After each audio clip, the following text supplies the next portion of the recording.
Works this time because I actually changed something very, very, very important about the settings on this. So like absolutely nothing could start coming through. Fingers crossed. Or we could be really blocky. I don't know. The intent was not to make us blocky, but I think we might. It could happen. You know, worse things have happened on this show. I know, we're live. Yup, we are definitely on. We are live. And guys, welcome to episode 35. Jumping straight in, Justin Hess as well. That is number 10, number 11. I think day 11 in a row. Well done, Justin. Guys, thank you so much for joining us again tonight. We are back. With someone that many of you have actually already met digitally, and now you get to meet face to face. We have Amanda Reinoso. Hi. Thank you so much for joining us. And I'm actually genuinely very, very psyched about this because, you know, when you deal with a company, you deal with any form of customer service, and you just get like an email blast back or something like that, you quite often don't realize that there's a human being actually behind that. And I am not a bot. Yeah, no, exactly like that. And so, like whilst we all try to chip in, I don't feel we do a very good job. But for everyone that's ever actually sent us like an inquiry of like, where is my package, or you know, are these wines natural, or you know, how is your gin made? You are the person that they're actually talking to. We actually have a human doing this, but you're not just that. I mean, you're superhuman. No, I'm not. But you've come from an amazing background of, and I want to know all about your background, but we're on the beers first. Yeah, we are on the beers. We're on the beers. We're on, so what is this? Because I found this really fascinating. This is a different beer. So this is from Beechworth. It's called, the brewer's called Bridge Road Brewers. It's Mayday Hills table beer, Brettanomyces sour. So it's kind of like a hoppy sour. They're actually going to relabel it as a hoppy sour soon. It's delicious, one standard drink, and it's all I want to drink when it comes to beers. I think more people should be doing one standard drink things. I mean, it's the responsible thing to do, really. I mean, it's a nice way for people to kind of keep track of how much they're drinking, but more importantly, this is super digestible. So if you're having this with food, you know, you're not feeling like, oh man, I can't have another piece of bread because of the beer. Yeah, and you're not feeling so bloated. So it's Bridge Road Brewery. Yeah, but it's their sort of like little, because it doesn't say that. It says Mayday Hills. So is that like a... From memory, it's like a side label of Bridge Road Brewing, but they only make this for Mayday Hills, from memory. Correct me if I'm wrong, Dave, if you're watching, from Bridge Road Brewing, but I'm pretty sure this is the only label they make under Mayday Hills. I've ordered it for about a year now for different restaurants, and it's, yeah, tasty. Tasty. It's incredible. So Brettanomyces, talk to us about Brettanomyces, because Brettanomyces is an incredible thing that typically we as winemakers abhor. We try to avoid it at all costs, but that we actually found there's a secondary market for barrels that are like, because what we do is like, if you see a Brett infected barrel of wine, you fucking burn that shit. You literally like, you get the wine out, you distill it, you get rid of that stuff, and then you light it on fire. That is literally what they do. But there's like, it is a wanted commodity amongst brewers. Yeah, isn't it? It's tasty. I mean, it adds complexity to beer. So if you think about it in wine, we think about Brett as a full, and it's basically, and please feel free to chime in because I know you're wine geek wonder over here. I like to call myself that. I'm not really. And basically, essentially, it's a yeast character. Remember, my brain is. I'm just having a mental. So Brettanomyces itself is a yeast. Yeah, it's a yeast. It's a legitimate yeast. Naughty yeast. It's a naughty yeast. It grows at higher pHs than wine, typically above 3.8 to 4, and it produces two. I think it's like two types of chemical. So 4 EG and 4 EP, I believe they are, and they're two sort of basically Brett characters, and they'll be categorized as like, I guess, horsey, barnyardy. Yeah, barnyardy, bad for wine, but for beer, it's really beautiful complexity. But this is really light. Yeah. This is almost like... It's the acid though, so like, and there's hops in this beer as well, but you can't see them at all with that beautiful acid, so it's just refreshing. And like, I mean, we've been sitting here for about 5 minutes and it's almost all gone. Sorry. Oh no, I've been jumping between beers because it takes a lot of beer to drink wine. I mean, make good wine. But jumping on the comments, guys, thank you so much for chiming in. Lachlan, George, back from ISO. Yuko, Sophie, Terry, Kerry. Hi, Haley Elkins, someone new chiming in. Thank you so much. Yeah. Hola, Christina. Hi, Amanda from Terry. Hi, Terry. Of course. So we were lucky enough to be blessed by Terry's presence yesterday. It was good to see you. Steve Harris, evening. Scotty Carter, love to have you on, as well as Kerry Carter as well, love to have you on as well. Hi Amanda, thank you for sending my ISO Vino pack from Yuko. And see, again, this is the person. Yeah. This is the person. I send it. Yeah, well, not always I send it, but I make sure it gets fucking sent. Oh, it's that, Amanda. Yeah, that's right. But prior to joining us, you're a som, weren't you? Yeah, baby song. A baby som. No. But I mean, you got to work for probably what I would deem to be one of my favorite restaurants. Yeah. And not just. Well, I think that's actually where we met the first time. I came in basically to talk to you about basically, please buy my wine. No, it wasn't like that. It wasn't like that at all. You sat in front of me on Rundle Street. Oh, so dear. I used to work for Arana and Bistro Blackwood, which is a little restaurant, not currently open obviously because of COVID. And Brennan came in and sat across from me with his beautiful rep from Muster, Sam. And He is a beautiful man. He is so beautiful. He's Love very you, curly Sam. hair. And he sat across from us and had like 6 Fianos. I think you had 4 Fianos. You had a few Fianos. They blend into like. It felt like a lot of Fianos. It was like it was a lot of Fianos. And I was like, so like, what's the difference? Talk to me about it. Like, explain it. And I think it's kind of great. Without too much of a segue, it kind of makes sense why we changed our Untamed Fianos now, because it makes way more sense. But without going into that, when I first met you, I was on the hunt for a dessert wine match for Arana, and it was like the bane of my fucking existence at that point in time. And it's like this beautiful kind of buffalo milk set with eucalyptus and strawberry gum. That was a strawberry gum oil thing. Yeah, it was really good. So delicate, tart, nice acid. It's like a bitch to match for. And we can't find anything locally. And you just can't find anything cheap. Because quite often, like off-dry styles, sweet styles, they're just horrendously expensive. Cheap German Riesling, can you hook me up? No, it just doesn't really exist. No. I was like, no. That's like dream. Yeah, so Brennan came in, he had this cute wine called Panda Panda, delicious wine, and I was like, can I take it all, please?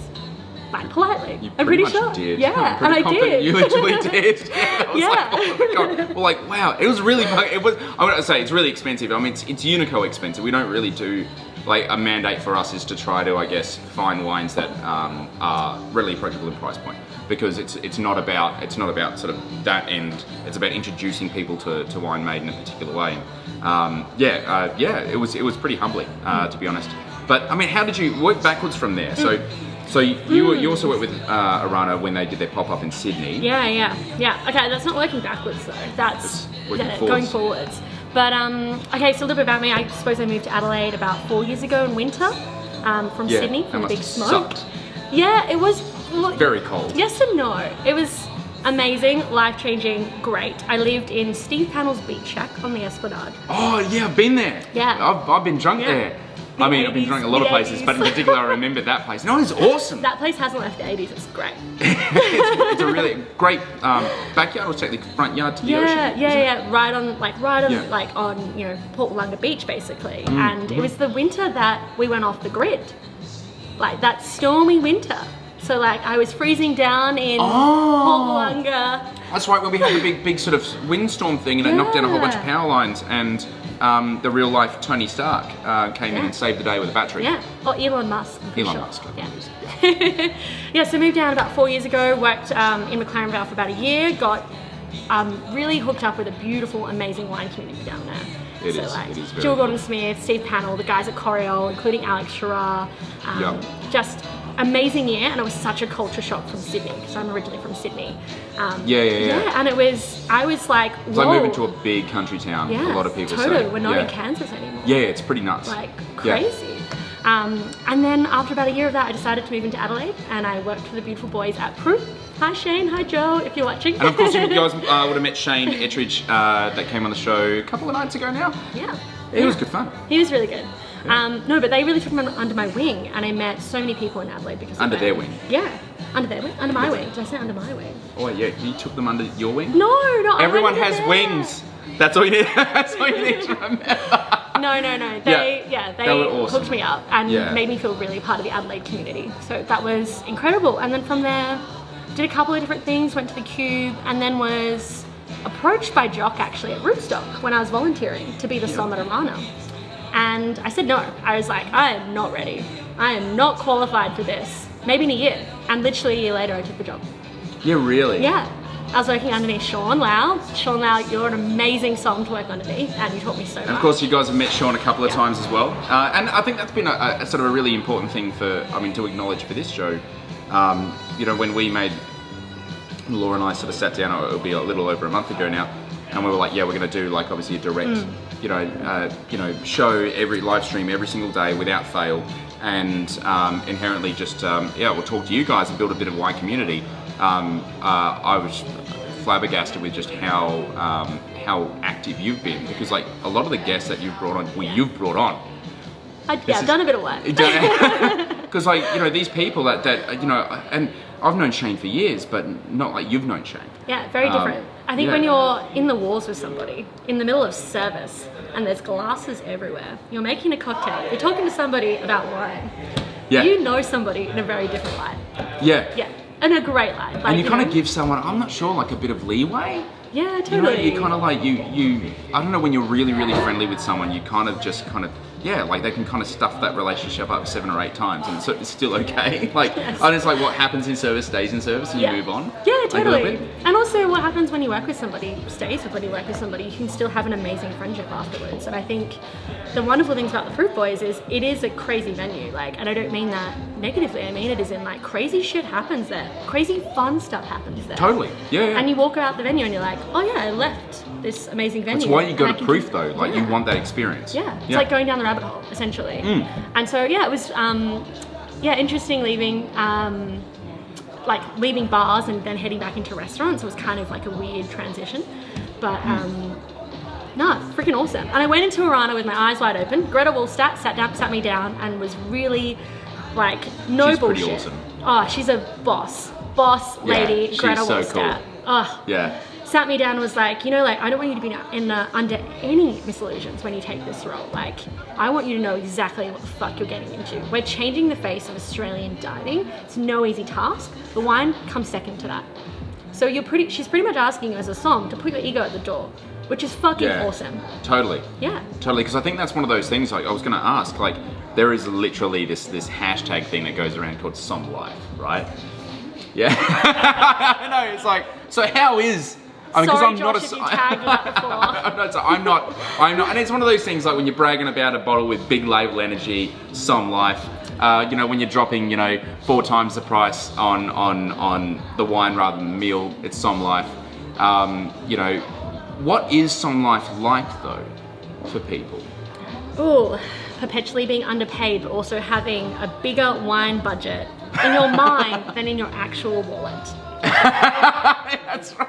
Well, it must come out of like just a sheer and utter love. Yeah, I think it does, and that's what I've skipped over. But I mean, it is, passion, like absolute passion for wine, and a passion for learning, and a passion for wanting to always give the guests the best experience. If you're a fucking awesome som, it's not really about the wine; it's about the experience. And that's what Arana taught me, is like the wine is like really secondary to everything. I mean, it's a huge part of it, and people come just for the wine program, which was amazing. But the main thing is it's really about the whole package and really understanding where you fit in that and how you work as a team. And so for me, Arana really wasn't about like getting this huge som ego and being like, yeah, cool, I'm a great som, like bow down to me, fuck off. It's literally about, no, I would do anything to make people feel like they're having an amazing time in our venue. That's particularly the reason why I'm like stoked to have you on the team. No, because it's a trick. How have you managed to? Because we had Nikki Friedley on, and Nikki spoke about the basically the instant gratification. How people that work in F&B. Quite often they're of a personality type that just need that instant gratification from a customer. So when you do something nice for them, you get that sort of hit of dopamine. That sort of, being a people pleaser. Yeah, being a people pleaser. But how have you found that transition from face to face to through a screen? It's the same. It's the same? It's the same. Really? It's even better because you're speaking to to maybe put in context of my last job with Arana, like you're maybe talking to 30 people in a day, maybe maximum, about wine, and really not even changing, just having like a really awesome experience and walking away from that being like, yeah, I did a really good job today. Yeah. But with email and with technology, you can speak to up to 300 people. Yeah, totally. Like, if not more. Yeah, if so not more. it's better. Yeah, and I know. I suppose it depends on sort of what you're trying to achieve. I mean, I think it's really, really difficult to be able to speak to a lot of people about, say, a lot of what Arana does. Because you want to be able to take that time. That's the reason why when you go there, you have a journey. It's not so much a meal. No, exactly, and it's an experience. And the other, I suppose, the thing is though, is like at the end of the day, everybody would come into contact with Unico. I'd like to think that they walk away being like, yeah, I trust this person. I trust that they can do everything they can for me in order to feel like I'm going to get my wine and also feel equipped with the knowledge I can, they possibly, to the best of his ability, can to enjoy this, which is, it's like, it's different. It's not an experience we're giving people. We're empowering people to enjoy wine in their own homes. Like the amount of times I get an email from somebody, and you know who you are if you're listening, where I'm like, I had a boo-boo opening my wine bottle. Why I cork so hard? And it's like, it's totally fine. Like, what are you using? And most of the time people are like, a knife. And I'm like, I reckon they're using this thing. I reckon everyone should have one of these things. You could still get a boo-boo with that though. I think you could have a big boo-boo with this thing. Yeah. No, it's and that's, I think, one thing that whenever someone, we didn't really have a Greta moment where it was like, I'm gonna tell you how it's gonna be. It's like, not yet. Not yet, no, and I don't think one's ever coming. But it was more about, like, we're trying to introduce wine to a lot of people that either don't know about wine or really should know about wine, or wine made in a particular way, or we should be doing things a little bit better every single year. Yeah. And we didn't feel that it was and especially when we started, there wasn't a lot of wine brands that were really focusing on that. It was sort of like, there was a lot of wine brands, actually a big dichotomy, wine brands resting on their laurels, and then others that were just like, literally fuck the rules. We are going to do literally disrupting. Complete disruption. Yeah. It was very, very thrilling. But you talk about how, like, it's not just the wine, it's not just the food, it is the experience as a whole. And I've had a number of really fun conversations with people where they talk about even things like, I think it was at the Stone and Wood in Brisbane, where it was pretty cool. I'd never had this described to me, and probably this is like a food and beverage basic thing, right? Where they're like, you need to have, I think it's like music, movement, temperature, maybe. Like they had like it wasn't an algorithm, but it was a basic rule of thumb where, hey, if you walked into a venue where there wasn't any movement, right, it felt stiff, and they're like, totally. And so like we put in fans, and you're like, I thought they were to control the climate. It's like, they don't do anything, they just turn.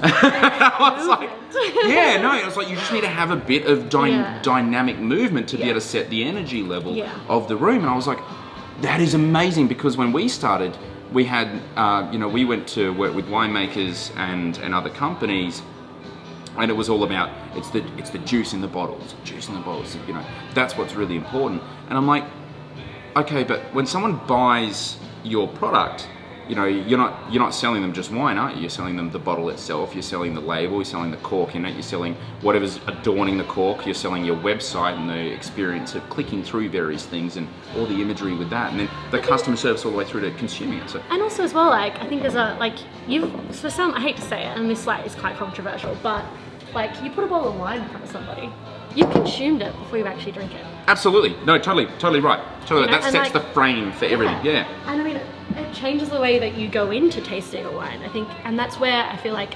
without blowing our horn too much, like we do so well, I feel like when we look at our wine, we know that what we're kind of getting is before we even open it. Well, you've seen us revamp our labels. I have. I'm so glad. So how long have you been with us for? Like, you started. I reckon 5 or 6 months.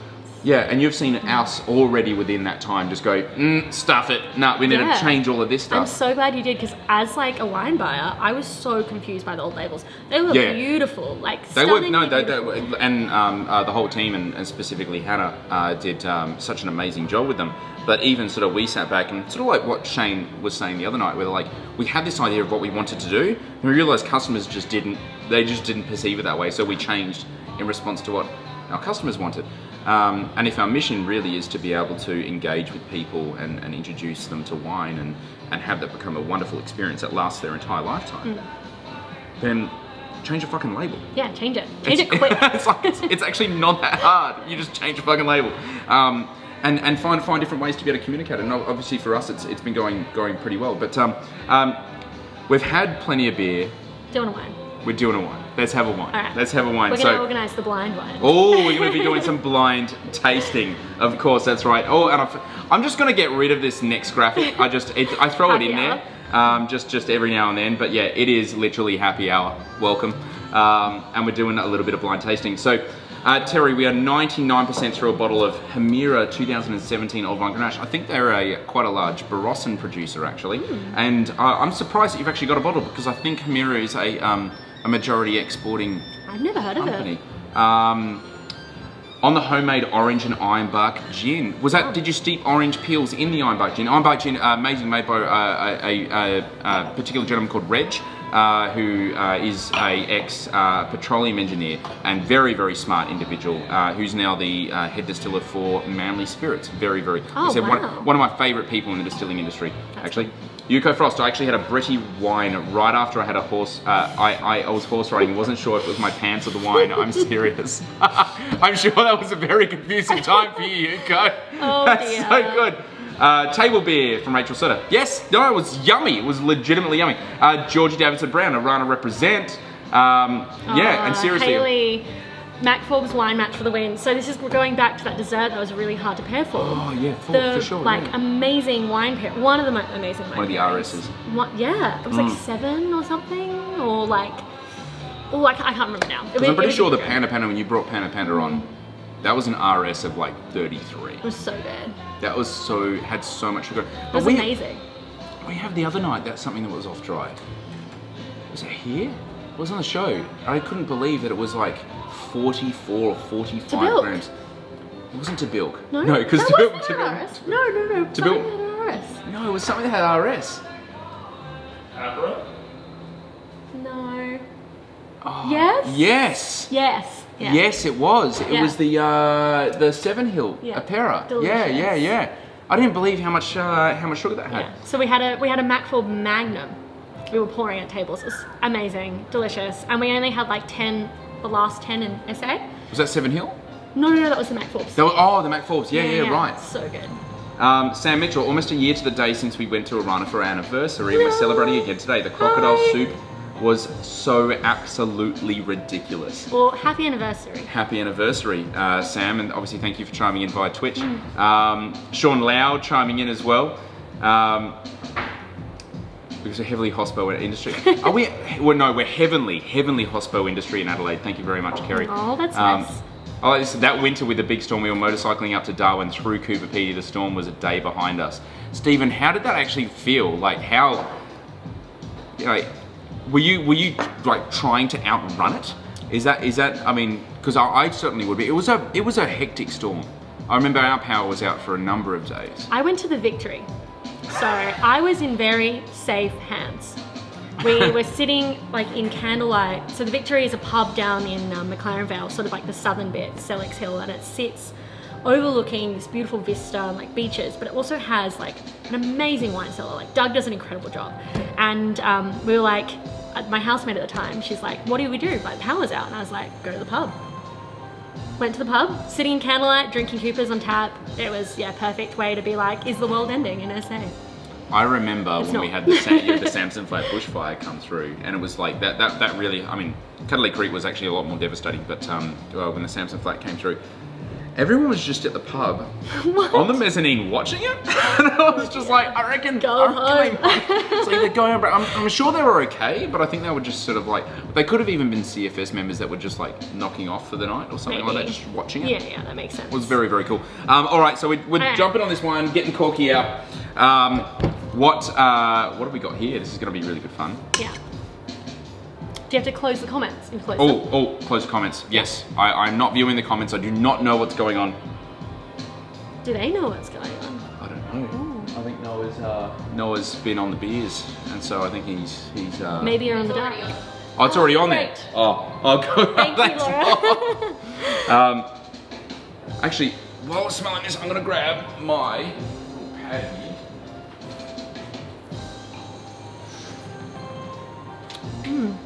You realise that I'm not monitoring the old Instagram, the old Instabook.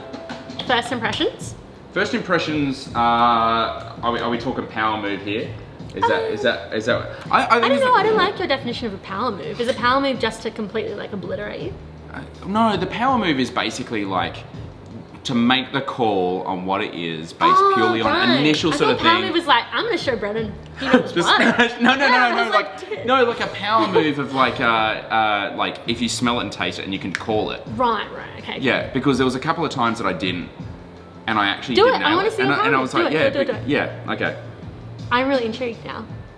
I think this one's a tough one though. It is tough. This one's a tough one. No, it's fine. It's fine. I mean, I particularly loved the Lee's juice that Aaron brought last night. That's literally every variety under the sun. I was like, yeah. I'm totally gonna grab that. He did a good job. He did an awesome job. Having Aaron on was really good fun. Yeah, we love you, Aaron. Did you guys love Aaron? I want to know. And he wants to know. He's probably chiming in. Don't hurt his feelings. Yeah. No, you can hurt his feelings. He's a big boy. He can handle it. Mm-hmm.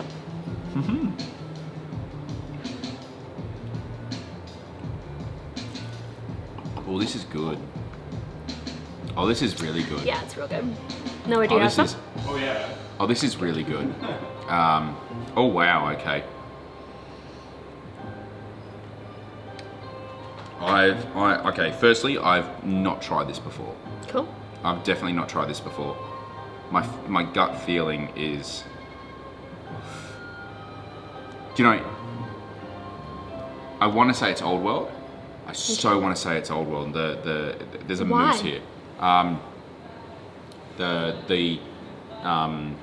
What's the word? The distribution of flavor profile. So it sits in this. Whoever's picked this has just nailed the picking window, and they've fermented it with such remarkable sort of cleanliness that this feels like this. Wherever this grape variety grows, it's really well suited for its site, or it's well suited for this picking window that they've actually nailed. And so there's a sort of sublimeness between acidity and flavour ripeness that I tend to look for to be able to give me that sort of indication. Yeah. But I don't actually think it is, because the one thing that for me gives it away is that the freshness of the mousse. This feels like a really sort of like a 2019 Pet Nat style. Okay, And I just think that if it came from overseas, it wouldn't actually be at this freshness. Yeah, totally. This level of freshness. Yeah, I can see that. But whoever's done this has done a remarkably great job, and I think he's incredible. Okay, cool. Do you want to do questions? No, you got questions. Okay. Wow. Yeah, right. It's a really good wine. Yay! Yeah, it's pretty tasty. And it's definitely a Pet Nat. Like, it's definitely well, in my mind, it's a Pet Nat. I mean, it's remarkably moussey. It's not even frizzante. It's straight up sparkling. Really cool sort of kick and back, and a little bit. It's got the mousy funk, but I don't. And again, like Does it? I'm particularly susceptible to it. But I don't find it as a detriment to the wine. I actually find it really intriguing and interesting and almost Moorish, actually. Is it mousy, or is it kind of like that, like bruised apple kind of character? Like aldehyde? Yeah. Yeah, I think it's mousy, but I don't. Again, like, it's got a dirty word. It's like names and also in you're mud. very sensitive to it, so it's like a little tiny mouse. Yeah. Oh no, it's not even that. Like it's more a factual thing for me. It's like, this is what I see, but it's not like, would I drink mountain loads of this? Would I buy a case of this? Abso-fucking-lutely, I would. Like, in a heartbeat, if I could afford it. So and I hope I can. You're going New World. I'm gonna go New World. Okay, I'm really sorry. Bao. Really? Yeah. Yeah, cool. Yeah, wow. All right, so whoever's importing this, I'm gonna say a lot of whoever's importing this, their entire sort of portfolio is obviously being imported via a really, really great means. Refrigeration. Yeah, so it was like overt refrigeration, because quite often when you import these styles of wine and you don't it just was spend recently imported. but even then, it passes over the equator, and with everything else that's recently been happening, even we've had containers of other equipment that's just been held up at docks and in obviously through Asian countries along that thing. So even that, whoever's doing this is doing it right. And so totally. I've to see this style of wine, which is the one that is typically at most risk of importation. I am I'm probably going to buy a dozen mixed wines out of their portfolio after this to shove on the back wall as blind tasting, because this is fun. I don't need this. Okay, cool. All right, so countries. Italy, Spain, or Germany? you know, do you know what my power move was going to be? What? It was going to be Southern Black Forest German. There's one particular producer that I've tried wines like this before, and so that's what I wanted to say, but the moose threw me. But I'm going to go Germany because of that reason. No? Okay. Yeah. Power move gone. Power move lost. This It's is cool. why I don't feel like, no, it's good. I think it's awesome to like really articulate if something like really screams of a place to be like, yeah, this reminds me of this. Yeah. But then I think also at the same token, you have to also be like, you know, it could be so wrong. You could have pushed yourself down a rabbit hole, and you're like, you know what? I'm gonna pull myself out of the rabbit. I'm gonna keep going, which you have to keep doing. Thank you very much. So, all right. So, but it's not Germany. So what? It's French? No.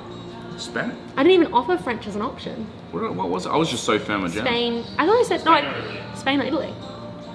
Oh, it's Italian. No, it's Spanish. Spanish. Fucking cool. Yeah. Yeah, wicked cool. Yeah. That's really, like, I haven't seen anything of this, oh. Different power move? No. I won't go back on that. No, because I'm just thinking of grape varieties, and I'm just seeing sort of the cascading sort of effect of like potentially like natty, and this is a wine that's made with that sort of natural methodology. I can feel that. Yeah, totally. Yeah. But natty like natty carver. It's like a natty carver. What's the grape variety starts with M, and it feels like it could be in that realm. Very cool. Macabeo. It feels like I have no idea what the grape variety of this thing is because I'm so thrown. I've been thrown so many times now. Because I think everyone that progressively comes on here is like, he's done with the basic Nero d'Avola from Sicily. We're just going to throw him Lee's juice, Aaron. Lee's juice. Every variety. What was that? No, this is really, but that's not to deny, like, just because you can't pick it, I mean, it probably means that I'm literally just blowing wind up everyone if I do pick it. No. But I find it really like a fascinating style. Okay, cool. Yeah, Alright, I'm into we it. want to do regions? No, I don't actually know. Okay, fine, let's give it a crack. I don't know my regions very well. Me either. I'm literally, I googled. Like, okay. Cool. We're doing this together. I also don't know my regions in Spain very well. We're doing this together. Well, let's learn. Let's learn together. All right. So what regions do we have? Okay, let's do Basque. Yes. Rioja. Yeah. Or Valencia. Valencia. It's Basque. Catalan's Basque, right? Catalan. Catalan is Basque. You guys know more. Oh, wow. Spanish. I'm in Again, this is new for me. This is very, very new for me. Not just the style of wine as well as the. Yeah, we're gonna quickly double check. So if it's like a Basque, so this is almost like. Okay. Well, the Catalan was all Grenache territory. That's what I thought too, but I just googled sparkling Spanish wine regions. Cool. Cool. Are you guys googling at home because we've got a sparkling Spanish wine right now, and so sparkling Spanish wine doesn't have, at least in Australia, of the sort of things that are brought into Australia, really, like that everyone knows. Yeah. Doesn't really have an amazing reputation, and we're really talking about Cava. We're talking about Cava. Yeah, we're totally talking talking about Cava, and it's actually from Catalonia, so Penedès. And the thing is, like, we can't. Okay, I feel like we put pause on the game. Yeah. I think pause on the game because I'm so thrown, and I find this really interesting. And like, can I shove it in here? Yeah, totally. This is very, very cool. Totally. I think the thing is, like, you can't do deductive tasting if you don't know what each of those regions taste like. So therefore, like, the game is kind of null and void. Exactly. Yeah. So this wine, do you want me to tell you all about it? Yeah, please tell me. So this wine's actually brought in by Aaron Fenwick. No way. No way. Yep. Really? Yeah, it's a natural cava. So like ancestral cava. Yeah. Can we reveal? Non-vintage, super fucking fresh. Sick. It's delicious. So I'm going to throw this up here. I'll make sure that I'm actually showcasing. So is it called Tink Set? Yeah, Tink Set. Yeah, and the producer's Sella La Salada, almost like the biscuit Salada. Yeah, it's a little collaboration between two winemakers, made in Penedès in Catalan. Really, really fucking tasty. That is amazing. Hi, Josh. Hi, Josh. Hi, Miller. What do you think of this, Josh? Yeah, really good. It's pretty gnarly, hey. Like, I could delete multiple bottles of this. Yeah. Now, is it for sale now? It is for sale now, definitely, at Aristoteles. Delicious, so freaking good.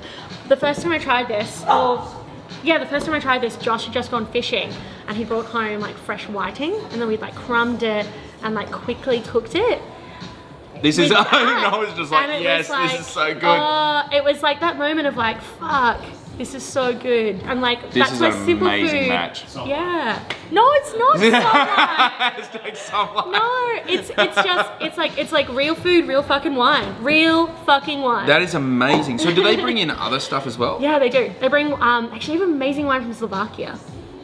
Really Don't cool. tell me about it because, I mean, have they brought in like a few different things? Yeah, they brought in a few different things. They brought in champagne. Natural champagne. Cool. You're like, yes, Cool. I'm there. Yeah. You said the C word, the good C word.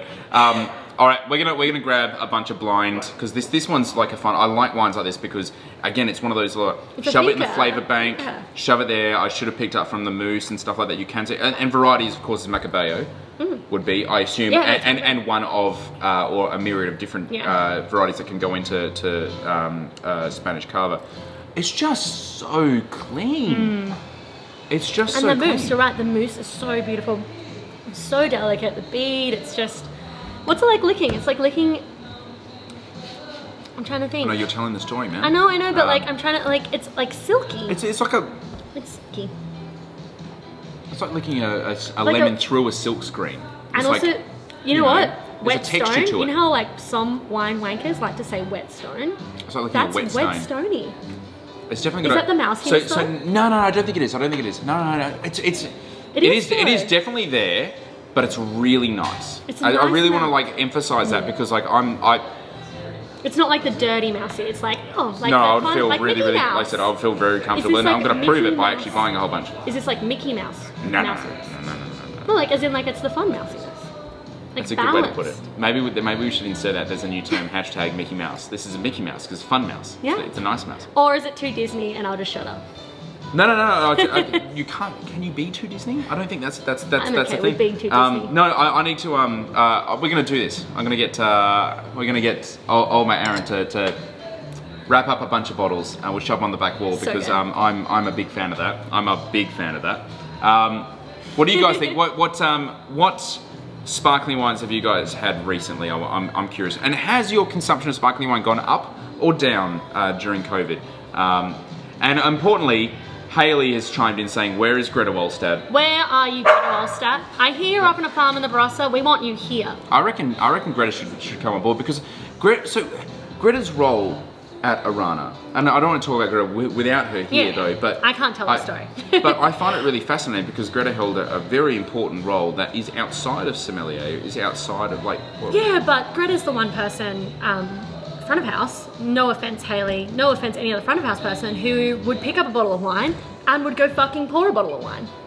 And she has done multiple times. Yeah, and would for me as well, I would be like, dude, you know what? Everybody can fucking pour wine. It's totally fine. Whereas it's really funny. There was a really big division between wine and food, but Greta really crossed that path so gracefully. Yeah, it was amazing. I learned a lot from her. For me, I sort of look at really well-run restaurants sometimes, and I just think that it is literally like an orchestra. It is. I think it's a dance. And that's a fascinating sort of thing because it's like moving functional theatre. From me, from an outsider's No, it perspective, is. It's and totally to see it sort of work so well is almost. But with theatre, the point is to be noticed. But in restaurants, it's often to not be noticed or be noticed at specifically the right time. Yeah, and also as well, like to do things with intention that don't look intentional. Yeah, it's a the mind boggles. It's a mind. I can't possibly fathom actually how that is meant to operate whatsoever. Well, one actually, really interestingly enough, I have like a background in a lot of corporate kind of things before moving to Adelaide, and so I found getting into like Arana service, I kind of treated it like, like when I first started, I was like, okay, it's like a really ultra luxury corporate hotel. And I'm like, but that's not the way. Like, that's not the way Arana is. That's not the way any really amazing, perfectly intimate fine dining restaurant is. It's about being who you really are in every single moment, and also at the same time making sure every single person has the best fucking time, which is really hard. Yep. And I would go into service and be like, okay, that person needs that person needs that person needs that. And you need to do that in your brain, but you need to look like you're having the best fucking time. And so you literally need it before service. I would literally get up. No way. And I would literally be like, okay, play loud music, like dance, and like shake it fucking out. And she made me do it because she's like, you're too fucking robotic. I've seen I think it was on Instagram, someone, it could have been you. Probably. It could have been you. Shared like a video of this psych up session. Yeah. Oh no, that probably wasn't me. No, so that is our dream That was call. fucking gnarly. Yeah. I've never seen pre-service like the battle call. Yeah, no. There's a name for it. It's called the what? Nah, it's not called the battle call. It's literally just like, it's briefing. And it's like we get like really amped for briefing, but it's like this one moment where everybody comes Josh together. is here. Josh obviously had personal experience with this, and he's just like, I can't believe we're talking about this. This is awesome. Anyway, that is separate to Amanda being like shaking off, you know, like whatever preconceived ideas you have, and literally just being like, no, fuck it. Reset the room. Reset it and reset your brain for service. Yeah. And you kind of have to do it, you know, even mid-service, feel like you're getting too caught up, you know, like somebody's yelling at you in the kitchen, another table's like, this wine is fucking shit, and somebody has actually literally gone to me, this is shit, and you're like, how do you handle that? and that was like 1999 Madeira Surshal, and I'm like, that is fucking amazing, like the best thing in this whole fucking room. So if How do you handle that? well, at the end of the day, like unequivocal, and this is like me, Mr. Analytical Mind, it's definitely not good. Like you don't want me, Simon, you do not want me on the floor. But I look at that and be like, well, that's a problem with your education and not really a problem with the wine itself. No, not at all. Like the way you Do you approach educate it. your way out of it, or no, do you? Fuck no. They've got a completely different Okay. idea. That's why you don't want me on the floor, guys. No. You literally go, okay, cool. Like you didn't like that. That was oxidative. I'm gonna like, what else can I pair with that course? Alright, and I remember from memory, 100% it was like everything's about marron. experiential. It was marron with like gelatin wax sauce. And I was like, I need something with fruit. I need a little bit of texture. It can't overpower the marron. And I was literally like, you know what? Like, fuck off New World Pinot.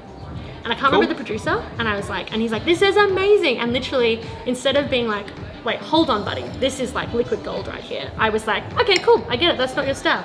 Try this wine. And he's like, that is fucking awesome. And the rest of the meal, he's like, you're doing a fucking amazing job. And it was because he literally yelled at me and said I had no idea what the fuck I was doing. And I was like, cool, you know what, you're right. In your eyes, I don't know what I'm doing because I'm serving you brown wine that's from an island off the coast of like, you know, Portugal and Morocco.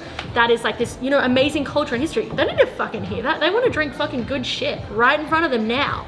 And so it's your job to do that. It puts it back in perspective, doesn't it? And so you literally like, this is the whole leaving your ego at the door. Like, which is like, you have to do it multiple times during service. I could have easily been like, cried. I could have gotten really angry, but I was like, fuck it. No, I'm gonna make you my best fucking friend. You're gonna drink this wine. You're gonna love it. It's just gonna go with the food. That is so good. That's literally the way you approach it though. Like, That is so cool. Yeah. So is there something ingrained into people that are really good at this? Is it a sadistic thing? Not at all. Is it a desire to be liked? no. Is it a challenge? It's a desire to literally make people have the best time. And because they're trusting you, like particularly when people do pairings, they're paying you to have a good experience. So if they don't enjoy this wine because of their palate, that's totally fucking fine. Everybody's entitled to their own palate. Yeah. Everybody's entitled to put fucking ice in their glass. It's fine. Like Yeah. there's no rules. And people who say there are rules, like, you're an idiot. I'm glad you said that because I had an amazing experience with New Zealand Sauvignon Blanc once with ice in it. Yeah. And it was like deep fried fish. And I was like I was in heaven. Like really the really shitty deep fried batter fish. Yeah. Super cheap down at the local like, you know, corner store kind of deal. Totally. And I was like, this is the match. It works. It's like, as we've found, Cadbury and Cherry Creek. But you've brought a match. You've brought a match for this. Was it for this? Yes. Okay. Yes. So my match for this was actually Oryx anchovies. We are rocking with some junk Okay, food wine. cool. So, but I don't think Oryx anchovies are junk food. You know, like Spanish high-end anchovies. Hashtag Sommelier. Oh! Junk food.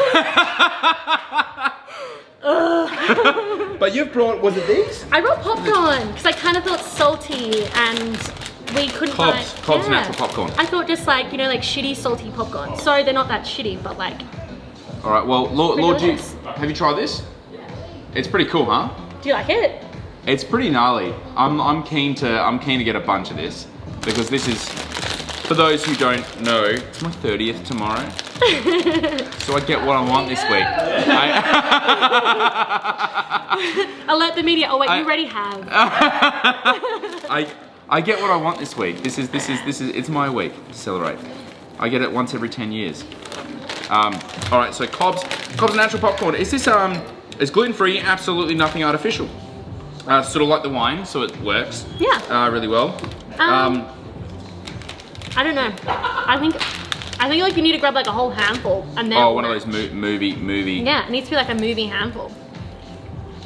Oh, these are good. Okay. Works. It works. A little bit of seasoning on this. Yeah. I feel Ooh, it's like I think these nori. Yes. are some nori. Yeah, Yeah. some sort of. It's like Umami. It needs if umami. salt had mid-palate weight, you'd have umami, right? Yeah. Yeah. Pretty much. That is so cool. I love how you reverse engineered my umami. Just trying to think of it through like weights and shapes and things like that. It's a synesthetic thing, I guess. No, totally. And it is mid-palate weight at the end of the day, yeah. It's that umami's got that complete like overwhelming on your palate where like you can't ignore umami. You can ignore sweet, you can ignore salt, but you can't ignore umami. It's like that, that flavor that's like, no, I'm here. You either really love me or you don't. It's probably why people don't like A certain little bit of flavors. umami in this is gonna like, Yeah. we're talking Or like oily, fatty, like fat for that. Like a little bit. a bacon fat? Like No, if you olive were oil. Like fresh olives and that would be delicious. I was talking to Steve Tehorst, our favourite chocolatier, right? What do you say? About, you know how quite often chocolatiers will do like salted chocolate? Yes. What if you did I'm a big MSG fan. chocolate? What would happen? Wait. What is Are we SC talking like- chocolate? What is SC chocolate? No, MSG. Oh. You know, like I feel like you couldn't tell anybody about it. You'd have to like keep it down. MSG's got like a bit of a bad rap, doesn't it? Yeah, real bad rap. But didn't they prove it that it's just absolute monosodium glutamate? Yeah. Didn't they just prove it? Well, you'd sell like chocolate to a certain market. Boomers, you wouldn't. Yeah, true. So, I think it's not a good move. Christina Griffiths, one of our lovely regulars, has chimed in saying, "What's the playlist tonight, Elton? Hey, yeah, we're going to do Elton and Anderson .Paak Fusion. And what's going on here? What's going on here, Noah? Noah's our mix master. Oh, it's Tiny Dancer. It's Tiny. Okay, it's Tiny Dancer. That's okay. Yes, it's still. Brendan's ploy to overload us with graphics and make us all drink. Only you, Terry. My ploy is only to get you to drink. That is my life's mission. Maddie Stratford. It's all about the client experience.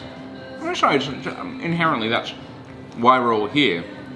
We are, of course, at the end of the day, also paid to do a job, and that is to literally expand the client experience. And I think the ego thing is one of those It's really huge. important things to remember. I think it's also something really hard to overcome. I hate to say it. Like, losing your ego and also allowing your ego to be the second thing in the room is incredibly hard. And it takes a lot of work, but the pursuit of not having an ego or having a lesser ego is very worthwhile. In my experience anyway, I literally walk into a tasting with all these somms and I'm literally like, you know what, I literally, most of the time I'm like, I don't know nearly as much as those guys, I'm gonna fucking learn. It's the best fucking attitude to have. As opposed to being like, I'm not gonna walk in and be like, I want a strong arm, I want a power move. This is Carver, pedal it natural from... I'm never gonna power move. I love the fact that you're like, oh, he's gonna power move right. Okay. Let's see what your best is. No, That's it wasn't amazing. like that. No, you were very humble. Thank you very much. No, seriously, it's an amazing wine. Very, very. And that's the other thing. It's like I've never had this wine before. I knew that. I knew did it was pull going to that. be an absolute sort of stab in the dark. But it's worth it. It's worth it for the glory. Definitely. I've got to acknowledge Georgie Davidson Brown. Everything out of Magnum. Magnum show commitment. Is it, wait, bigger is better? Bigger is better. I think sometimes. Well, technically. For maturation, yes. For maturation, it is. Yeah. Ah. For usability, sometimes, yes. Depends on the strength of your Yeah. hand. Yeah. The New Zealand Riesling that you did with blind tasting had really high RS. Oh, yes, Going it did. away. Yes, What happened to the Georgie's wine. Mm. Yeah. That was awesome. The Nudov, yeah. Nudov, yeah. That was so cool. That was the wine. That was the wine. Yeah, of course. Yeah. Where I've had a bit of a bad run. Was that a run of Soms bringing on really fucked up wines? Oh, just saying. Ooh. No, it's been awesome. Honestly, I've learned so much. Are you feeling hurt, Brendan? No, I'm feeling like so full of knowledge. Like Good. I'm Good. feeling humble, and it's one of those things that, like, I think last night Aaron was saying that the more that you learn about wine, eventually like you realise that how much you actually don't know. Yeah. And it's actually been really great for me to be able to see a lot of these styles that I don't know. And people can just overtly just break the rules and do whatever the fuck they want. We also very clearly need to both brush up on our sparkling Spanish wine regions. Yeah, we definitely do. Hands down. Right. Trying to catch a big label energy. Maybe one day, not at the moment. This is an unknown wine brand. That doesn't discount the wine though. I think it's big label energy for Natty. And Natty in Australia. But that doesn't, I think, doesn't qualify it for the graphic. Doesn't, unfortunately. Alright. Sorry, Terry. But you can still drink. You can still drink, like, it's your choice, bro. Sorry, drink. Matt Truesdale says, I mean, this should be a Netflix series. I think so as well. Okay. But would it be like this as a Netflix show, or would they Netflix it? Like, would it be weird? Would we be, would it be weird? I reckon it would be awesome. Yeah. I reckon it would be awesome because I mean we wouldn't do something if it didn't have the creative. Yeah. So like the contract is like blah blah blah blah blah must be fucking awesome. More like blah blah blah blah blah. This is Terry's show. Back off. What Terry says goes. What Terry says goes. Yeah. I'll do the last song that was on. Essentially like the gun for the big label energy I think is being held by I'm pretty confident Josh. For the good gal? I'm pretty confident. Do I reveal your secrets, Josh? No? Is that no? Did you chose the good gal? It's from my cellar. From my fucking cellar. No. So like, but what is mine is yours and what yours is mine, so it's fine. Right? He shakes his head. Alright, cool. I fucking picked that one then. Terry Rawson just coming up with another great one. Googling during the show. Cheating or drink. We're learning, man. We're like Beth Bicknell. My girl. Yeah, actually, really interestingly enough, we were talking about, like movement and what you need to actually make a great restaurant. Hey, Miller. Miller, do you want to come say hi? Come say hi. Hey, Miller. Do you want to I think Miller sees mum and Miller wants some screen time. I know, Miller does want some. Can you unclip her and I'll call her? She'll be alright. Miller, come here. Miller. Hey, come here. Hey, girl. Hey, girl. What you doing? This is the real girl. Hang on, you need to come around this way. Come around this way. No, you just want to sniff the bin. Where is this wine purchase place? So Basket Range. Online, I think actually Online? as well. Yeah. Hey, Miller. Hello. Hi. Oh, hello. Hi. Miller's like, I just really want the popcorn. Those eyes. Hungry eyes. Yeah, she's pretty cute. But no, actually going back to Beth really quickly, and you're talking about basically, like there's a formula, it's formulaic. And I remember Beth and I used to have these amazing conversations about basically, she's like, you have one fucking job. If you work front of house, to get the right food, the right fucking person at the right temperature and like the same thing goes for drink. And then like everything else is a fucking bonus. Yeah. And I was like, whoa, yeah, like that's pretty much all your job is. Like, I mean, there's obviously other elements and I'm not trying to bastardize front of house, but basically it's like right person, right thing, right time, right temperature. That's it. Right temperature. That's actually a really interesting thing. Do you not realize when you've actually gone out and dined, especially in this is something that come out. I think it was is it The Art of the Restaurateur? It's an amazing book that talks about running a restaurant with a dumbwaiter. Wow, interesting. Yeah. Josh, I feel like Josh has lots to say about dumbwaiters. So you worked in a restaurant with a dumbwaiter.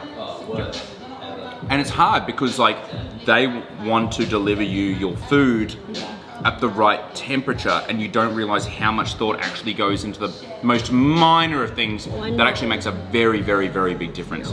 You got one more. so just don't put a dumbwaiter in a restaurant. It's just the most basic thing. Alright. That was written by Janice Robinson's husband. Whoa. Yeah, who ran this amazing restaurant in the UK, in London, with a dumbwaiter, and actually talked about how they did specific calculations to make sure that it left at this temperature and arrived at this temperature, and it actually limited their menu. because they had to cook it and heat it to this Wow. particular temperature. And So it could survive the trip. so it could survive the trip. And they then timed arrive. it and everything. Yeah, Wow. yeah, it's a I feel huge like deal. I feel like you'd be quite good at that. It's numbers. No, Brendan, I worked at Bottle Shops Carter. Yeah, totally. Oh, sparkling Yeah. sake. That's Is right. that, wait, sparkling sake? Sparkling. Is it Psycho's sake? apparently gone in. Yeah, I've had Yeah. definitely my fair share. I'm keeping my hope up. So when things get back to normal, a lot of people are buying sparkling to celebrate the union. Yeah. Maybe before. No, sparkling sales is apparently going in. Oh, really? Going down.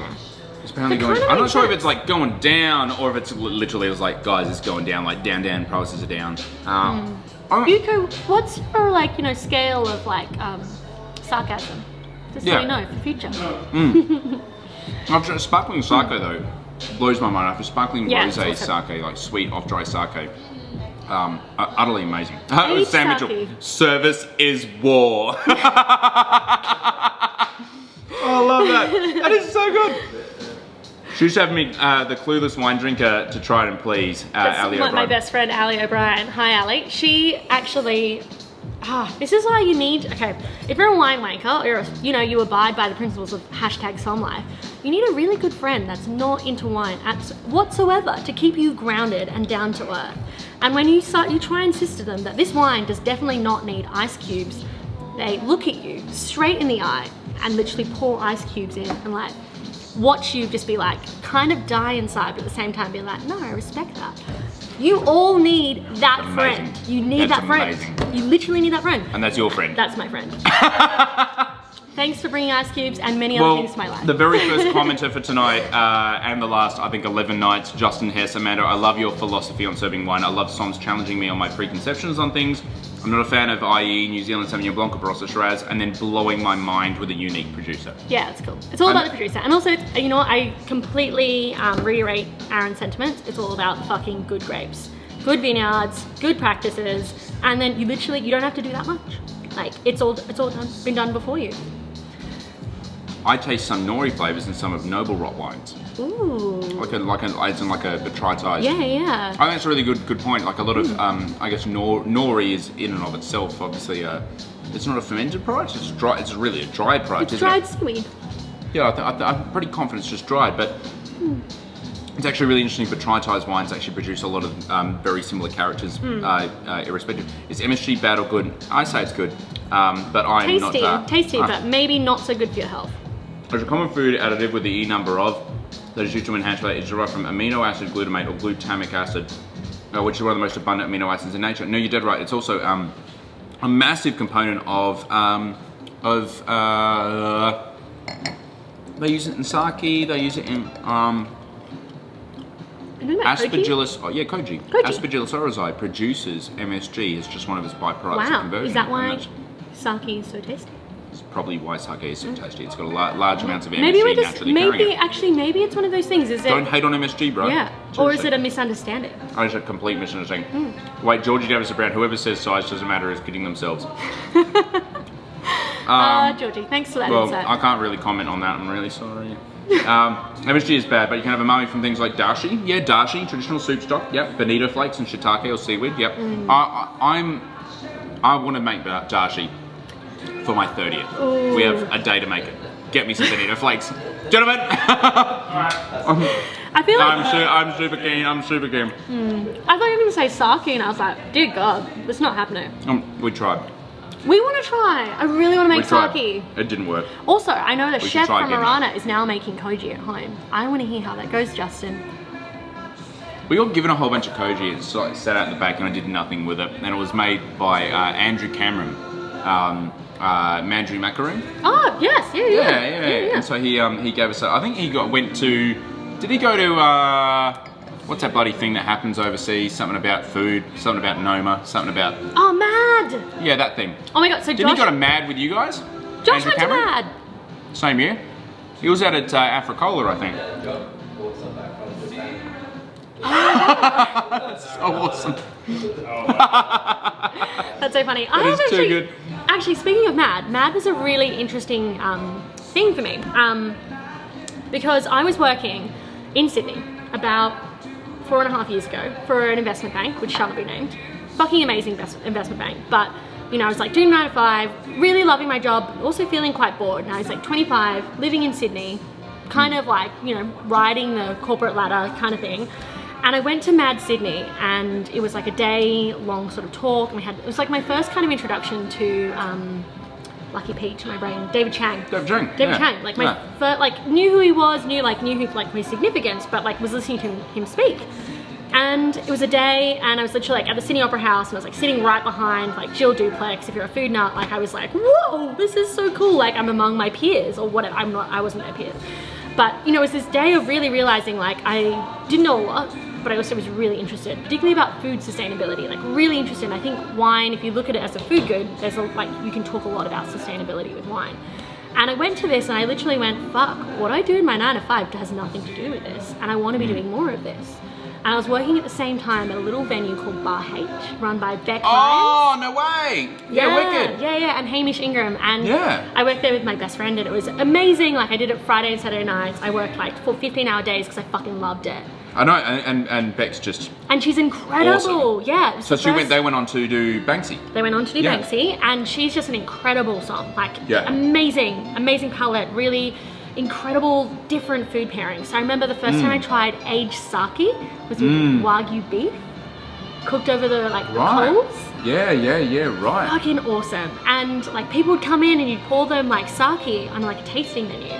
And they'd just be captivated, like, fuck, I didn't know sake could taste this good. And it's like, yeah, because you've had shit sake like the whole entire time, because nobody brings it in. No, and no one's sort of like, there's not like a high dollar value placed on it inside Australia. No. But there is inside Japan. So obviously when you try to bring them into the country, it's, you know, what the importers bringing them in is at such a high price point when it hits Australia. I'm not sure if it's part of wet tax. I think it's excised. Sure. I think it's possibly excised. And so therefore, like the taxation on it is more than double or triple what it would typically have if it was a wine product, and that makes it sort of, I guess, artificially inaccessible. Yeah, and also just like not like, I think like if you're gonna blow $100 in a bottle of sake and you have no idea what the fuck it is, you're not gonna do it. You know, like if you don't understand the terms. Do it. I'd do it. I'd do it. You do it, but like. Som life. Oh dear. We're just gonna casually do that. No, but like, but going back to that was that moment where it's like, fuck, there's a whole other word up there. Literally, throw yourself in it, learn. And Mad for me was really the turning point where I was like, fuck. I want to be doing this every single fucking day. I want to be around amazing producers. I want to be in a community where people give a fuck about what they're putting in their body. Yeah. Not just like, cool, I had a protein shake. Now I'm gonna like run up some stairs and like get into my chair and like sit at my sit-to-stand desk. I'm the like pinnacle of health. It's a bit odd. Ugh. It's a bit odd. It's so odd. The whole like parts of the concept, the individual concepts are great, but together, it's like if you're missing a connection to land, something that you're imbibing literally from the earth. So bad. Yeah, I know it sounds really philosophical and stuff like that because it's the carver talking, not me. It's just a little bit strange that we've become so, I guess, almost quasi-synthetic. Definitely. Speaking of strange things, we're going to do another blind tasting. So choose a bottle off the back wall, Amanda. All right. It's time to see how much somming skills you have against mine, which is also equally shit. The red ones came from home base. So No, they've all been redone. They've all been redone. Okay. So you can go whatever you want. Whatever you want.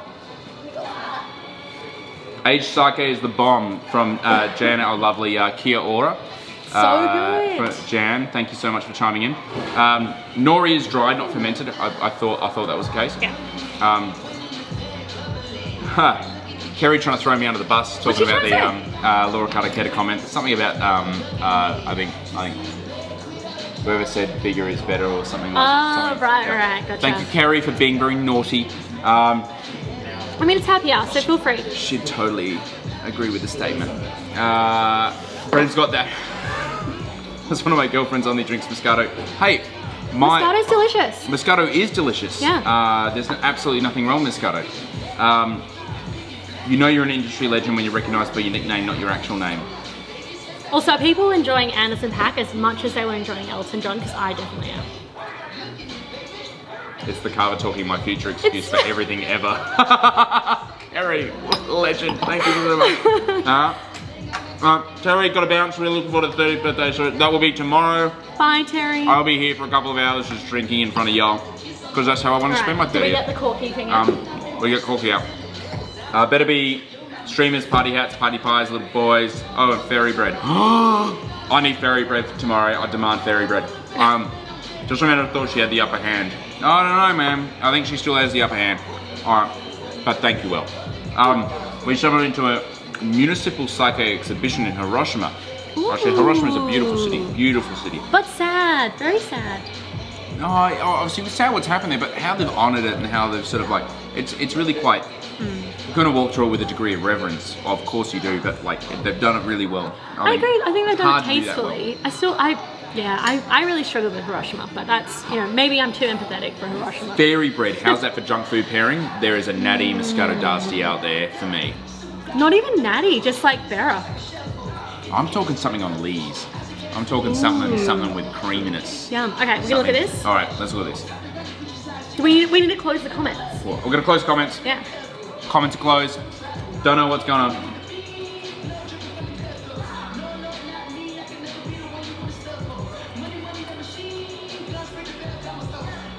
Now we have Gin Exploration chiming in on Instagram right now. And I have to acknowledge, this is Bryce. Bryce is one of our most amazing supporters, gin supporters. Yeah, totally. And Hi, Bryce. Hi, Bryce. So Bryce was kind enough to send us a whole bunch of. Now, the beers were so effing delicious that we have largely consumed. I think they arrived 2 days ago. Yeah. Half of it's gone in 2 days. It was a full like carton of and thank you, Bryce, mate. Thank you. We got something coming out to you to say thanks. But Bryce has a full-on tattoo of Gin of Death. Like the most badass tattoo I've ever seen. I want to see this tattoo. It's a fucking amazing tattoo. It is so good. Are we still on? No, we've gone over the hour. But no, seriously, it's pretty cool, and we're gonna be doing a bit of a shout out for Bryce's beers tomorrow night. I feel. What's his beer label? It's not his beer label. Oh. Honestly, he was just like, guys, I love this beer. I love this beer. You guys need to try this beer, That's and cool. just sent us a whole bunch of beer. Seriously, It's range beer from Range Brewing from Brisbane. Yeah, amazing. Well, this is interesting. I know what I want to call already. You want to do a power move? I think it's like new old Samuel. That's what I'm feeling. I think this is like beautiful, like oxidative kind of character. Sav? You say? Sav? Sav or Sauvignon. But I'm leaning more towards like Sauvignon. Yeah. I'll back that. I'm gonna go New World. Yeah. UO is correct. Australia, South Africa, USA. It's Australia. Australia. Australia. Yeah. Let's go Sauvignon. Yeah, I think it's a New good call. South Wales, Sauvignon. Victoria, South Australia. South Australia. Told you, I'm power moving this shit. Alright, I can't see it. Point Valley, Langhorne Creek, Adelaide Hills. Adelaide Hills. Is it Hills Fruit? Yeah, it's Hills Fruit. So where the fruit is or where the winemaker is? Both. I'll back Hills. It's Hills. Yeah. Yeah, it screams Sauvignon. It's It does scream Sauvignon actually. It's a pretty amazing like how accurately this winemaker has encapsulated that whilst making it with a pretty hands-off methodology. If I was like if this was Old World and this was Sauvignon, it's fucking tasty. But it's New World and Sauvignon, that's amazing. Yeah, because you can pick up Sauvignon and it's not so oxy. Yeah. And therefore it sort of leads you down the path of New World. This is got a feeling, bro. This is BK. Got a feeling it's BK. we'll leave that aside. It's actually it's a blend. And then there's only 2 varieties. So we'll go best of 5. Okay, yeah. Sauvignon, Chardonnay, Sauvignon, Marsanne. I can't shake Chard. I think it's Chard. It's just the roundness and the sort of really like Chard and Lees. Just goes really well. Yeah, it's like, and it's also the really worked wine. You can taste that, like it's Yeah, I'm gonna go Chard and Sauvignon. Yeah, you nailed it. Yeah. Teamwork! Yeah, that's how it works. I'd say it's BK's Ovum, 2018. I mean, yeah, I'd say 18.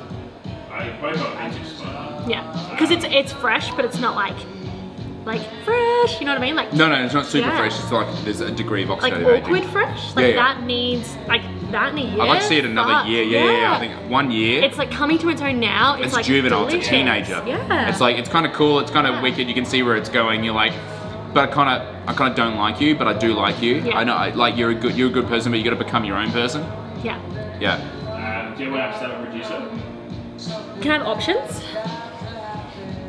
Well, I'm committing to BK, but You're gonna because commit to not BK? only because I've seen such incredible stuff from that producer before in regards to both of these Yeah, varieties, true. and I've not had the pleasure of seeing another producer do something at this standard. Yeah, you know, I kind of see that, but I want options. This is options after all. So BK, Lucy Margot, Brachia. Nah, it's BK. If you said communes are buttons, I'd take a bite. Yeah, or if you said maybe Alex Shulkin, I'd take a Yeah, bite too. but he doesn't do a blend like But that. it's BK, Yeah, it's BK. Brachia. Oh, yay! wow. Yum! This is insane. This is actually wow. I love being wrong for okay, especially okay. for the right reasons. This is the thing I Yeah, constantly find. totally. Like this is amazing wine. This is what you're So really good. I have a great story about this producer. Well, not great, but so this producer, Mark. Not great. No, not like amazing, like whoa, Very it's abysmal. incredible, but like mediocre story then. So Mark used to work for James at Yalma, and before he and his partner decided to do their own thing for Baracchio. And I met Mark at Mental Notes about 5 years ago. And I was like, because one wine for me that really kind of challenged my idea of what fucking McLaren Vale Reds was his Archie Shiraz from Blewett. I think it's from Blewett Springs from memory. Yeah. And it's like this, it's like a fruit juice bomb, electric, alive red wine where it's delightful, and it's not Far like out. McLaren Vale Red, but. Anyway, so I was talking about Mental Notes, and I was like, yeah, this is fucking cool. And now he's done his own wine with his partner, and this is tasty. This looks like This BK's is wine. really That is good. fucking cool. This is really good. That's really good. It's so cool. Wow. We get some really good wines on here. Just saying. I think what's cool is you get to see like producers that you haven't seen in a while. You don't really think about seeing very often, and then you see them and you go, holy shit, they're actually really stepping up. And also as well, I think This is a big step up for that producer. I think this is like we're gonna see some really cool stuff. What do you reckon? Have you tried some of this? That's amazing, isn't it? Awesome. Wow. Yeah, Well, that's what I right. mean. That's exactly what I said. If it's old world, it's good. Yeah, but yeah. new world getting to that kind of level is amazing. That's about balance. It's about achieving like a balance that they've Picking at managed the right to. time. There's just so many It's variables that you need to beautiful. sort of like tick off at the same sort of period. I think the reason why we sort of perhaps jump to New World with this is it's always about fruit weight. You detect that fruit weight. Yeah, totally. Sure, it's got amazing acidity, but there is just so much fruit here. Sunlight exposure, UV index, heat degree days, and heat summations and stuff like that. Yeah. You can sort of pick up at that. But that is so well crafted. That's awesome. I was not expecting that. Either a massive Complexity. that is a lot of like listening to fruit right there. That is like a lot of like checking barrels at the right times, keeping them topped, and knowing this producer like pretty hardcore when it comes to like no ads and stuff like that. No like, sulfur. Yeah. Nothing. Yeah. And I think also as well like being unequivocally really I've tried, I think it's called Gold Tooth, and it's like a Savignon blend, and that is like, we used to have it on a list at Arana. So if you've ever been to some Arana, Sean, Kyle, during the time we had this wine, you get a biddy who walks in and is like, oh yeah, I'll take the $60 What did you just call bottle it? biddy. A biddy, yes, old biddies. I'm sorry, that's what they're called. I'll take the $60 struggling to- bottle of Sauvignon Blanc, and you're like, you don't want the Baracchio, and you're like, no, I like Sauvignon Blanc, and you're like, you're not gonna Savignon, you loser. You're not gonna like this Sauvignon Blanc. You're not gonna like. I'm really sorry. Like I can sell it to you, but I would feel better if I didn't sell it to you. Like have the Sharon Smith. Like the Sharon Smith. It's delicious. It's in your repertoire. You get it? Like Anyway, they order it and they'd be like, something's wrong with this wine. What's wrong with this wine? You're like, I don't. You know what? I'll just get the Sean Smith for you. And you're like, you literally like, I'll drink this later. This is fucking delicious booze. Like, but you're missing out, and that's okay. This is majority Chardonnay. Do we have any idea how much Chardonnay we have? I'm pretty sure it's fitty. Fitty. Do you reckon it's fitty enough for? Yes. I know what you're gonna do. Yes. Deserves 100. Deserves 100. Do we have 100% Chardonnay behind us that we can? On the wall, yes, you do. Do you reckon you can find us one? Because I feel it's time for another junk food wine pairing, and this one came from Noah, and it was confirmed actually by someone else as well. It was Ryan from Little Bang. Oh, cool. Ryan from Little Bang Awesome. confirmed that this was a amazing junk food wine match. Cool. And I think we need to. Oh, it's okay actually. We have a shit wine invention as well to be able to, which is 100% Chardonnay. I just don't think it's the style of Chardonnay that we want to compare with this. What's in there? But what's in there? Oh, we'll find out. Okay. I'll stay tuned. We'll find out. I'll be calm. So we're gonna look at chicken crimpy. What the actual fuck is chicken crimpy? Like, is this a South Australian thing? Do Queenslanders? Because I know there's lots of you chiming in right I'm now. from New South Wales. I grew up with this shit. I've never heard of chicken crimpy before. I don't know what chicken crimpy is. All right. Was your mum just like, you can't have any fun foods, Brendan? Mum's chiming in right now, and yes, that is correct. We did not get any fun food. No, she cooked some pretty fun food. Oh, that's awesome. She was a pretty good cook. She was a pretty amazing fun cook. Junk food. Yeah, we had like a lot of amazing spaghetti bolognese. Oh, I remember these. I'm so excited. I remember these. All right, we're gonna overtly we are. Yay! So this is Kaya Dixon who chimed in last night with the amazing comment about drinking Denner. I'm pretty sure from memory. Do you remember? You're like, All right. who's this Kaya Dixon guy? So Noah, you actively buy these. Have you had these? Yeah, I recognise these. That's delicious. No, they're not delicious. They're just drying. Well, have some wine, it'll wet your palate. I have a thing about biscuits. I'm a bit of a weirdo. I don't particularly enjoy biscuits, except if they're like. So Tim Tams, technically not a biscuit, technically more chocolate than biscuit. Anzac biscuits, technically not a biscuit, technically more fat than biscuit. The good ones. The right Anzac biscuits, you should be able to bend in half and touch each other, right? We're talking dripping levels of, fat, right? Jesus, is that how they make them in Queensland? That is how they make them. This is like a Queensland, New South Wales thing going on. It's like a cockroach plays. Yeah. I kind of want to save this toasting. because this is so good. I'm going to do a little sneaky swapsy. 1 second. I mean, it's the eve of your 30th birthday. I'm getting ready. I'm getting ready Yeah. for you guys. Yeah. So we're talking. Kerry Cutter is still chiming on. That's right. What's wrong with you, Brendo? What's wrong with you, Brendo? They've been in Queensland forever. Maddie, I don't know about these. I'm unfamiliar with this particular style of chip. This is a chicken crimpy going on right now. I think this is an Australian style of chip. But is the pairing supposed to be like an old school Chardonnay? Like oaky, buttery, not like this beautiful lean Chardonnay. What are the parameters right now? Yeah. For me, this'll work. Haley, yuck, the worst flavour.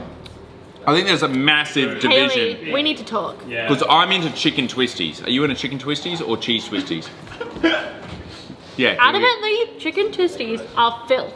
Why am I even on this show? Flabby Chardonnay. Philip will vehemently deny, considering the fact that he pretty much single-handedly from Little Bang Brewery cleaned up pretty much an entire packet in front of everyone's eyes. It was fantastic. It's totally available in Brisbane. Thanks, Rob. I do not remember the chicken crimpy shapes. In fact, it's an interesting shape in and of itself, I have to admit. Alright, what do we think? I'm like on the fence. I think like I want to see a fatter, older style Chardonnay. I want to see something with more oak. I want to see like, what else do I want to say? I want to just like, Go to Mars. yeah, I want to go to Margs. All right. We have to do a bit of research. Was this with you, Josh? Were you on? Reggie. Jesus. Chablis? This is a Chablis. Oh dear God. How old? bad? You know, how old is this Chablis? We're about to find out for you guys how old this Chablis is. I'm pretty confident. Oh, was it on? Oh, was it Laura? I think it was with you, Josh, on the 10th. Yes. The 10th of this month. What day are we? The 23rd. Oh, it's been 13 days. Because I don't know. It was on the back wall there. It was on the back wall there. Oh wow, it's been on for a while. Right, so this could be very bad. It was Mark Camley. It was Mark Camley. It has It was, been. it was, yeah, It was. It has been legitimately 14 days. Wow. Chablis, white wine, sitting on the back here. This is not refrigerated. Nothing here, obviously. No dumb fuckery going on. This is the wine squirrel. This was dropped off to us by kindly, by Katie Spain, who said, and now we had an amazing. It was 14 days actually with Pipe Dream. Wow, and their that own was pipe dream. looking okay? Now Laura wasn't so keen on it, but I thought, you know what, I'd drink it. You know. I mean, she's the winemaker. It kind of makes sense. She's the winemaker. I'm not sure, like, really sort of attached to it, but Yeah. I would have drunk it. It would have got me over the line. Okay. Well, I'm intrigued. So this is still who's the producer of This is Gerard Duplessis. It's an awesome. organic Yes. producer out of Chablis, one of the OG ones. And this is just they're not the Petit Chablis. This is the AOC Chablis, which I'll leave it off. And I want to know, would you serve this to a customer or not? It's not a clean glass. It's like not a fair test. It's not a fair test, but like. Also, it's just like throwing wrong. No. It's a bit out of Hiddick, isn't it? Yeah, and the acid's like, woo, Yeah, like propaganda. slid out. But if you opened up a glass of wine, like a bottle of wine, after 14 days. You mean like which could happen because we use particularly in Iran we use Coravin all the time, so we'd have something open for longer than 14 days. Was this for me? Was it? I was, clean glass test. I just, Oh, yeah, okay. I would. Can I have a smell of it? And Yeah, of course. is that okay? Yeah, no worries. Because I wonder if that's the glass or if it's actually the wine. No, it's the wine. The wine. Yeah, Wow. Fuck no. I All right, so 14 days. 14 days. She's cooked. yeah. She's well That is cooked. not Chablis. That is Chablis' ugly twin sister who you keep Does it at go well home. with chicken All right, crimpies woo. though? Oh. Yeah, it does. It's nutty, bro. Yeah, definitely. Definitely. It goes It like holds comparatively the better. weight of it better. Yeah. Like it holds the weight of not the weight, So- but I mean like the intensity of the chicken. The takeaway is, if you're a som on the floor of any restaurant and you've just had that bottle of Chablis from an organic producer sitting out the back for 14 days, maybe above the fryer, it's getting a lot of heat. Customers like, hey mate, this thing is pretty munted. You serve them a whole packet of these things. Oh yeah. You know, And particularly it if you're in a saves fine the dining night. setting, you're like, Oh, look, man. here's your chip degustation. Enjoy. And then here's. Dog just smashing. I was literally- That's so good. I was like, what's that noise? Is that your feet? no, I I'm was like, like, no, we have a no. legitimate dog that's just like Oh. smashing all the snacks right now. It's So I good. was like, what's going on underneath here? And then It's I so couldn't find my dog, but I could hear her doing something mischievous. And yes, she's literally sitting in our snack box. We have a snack box. Yeah. Right here. Mila, over Wow. here, darling. Very much. Hey Joshy, do you mind being a dog wrangler? Hey Miller. Come on. Oh, what about a Maddie, chicken show- crispy? Chicken twisties are the bomb. Yeah. Thank you, Maddie. Thank you so much. I think they're the bomb. I actually was. I was legitimately into chicken twisties more than cheese twisties. Hey, come with the chicken. When the days all blend together, does the squirrel even work? Honestly, I honestly thought that was 7 days. I didn't even think it was 14. I've missed a week somewhere. Fiano, but I see Fiano almost everything. No, Fiano, I think with this would work, but I just think it's the oakiness, the extra. If you can get like the butteriness of a full malolactic converted, Ooh. you know, like we're talking like OG, maybe even some Berg. Howard Park. Like Howard Park. Yeah. Like we're talking like, we're talking Yeah, Marg. yeah. We're going to Margs, man. We're going to Margaret River.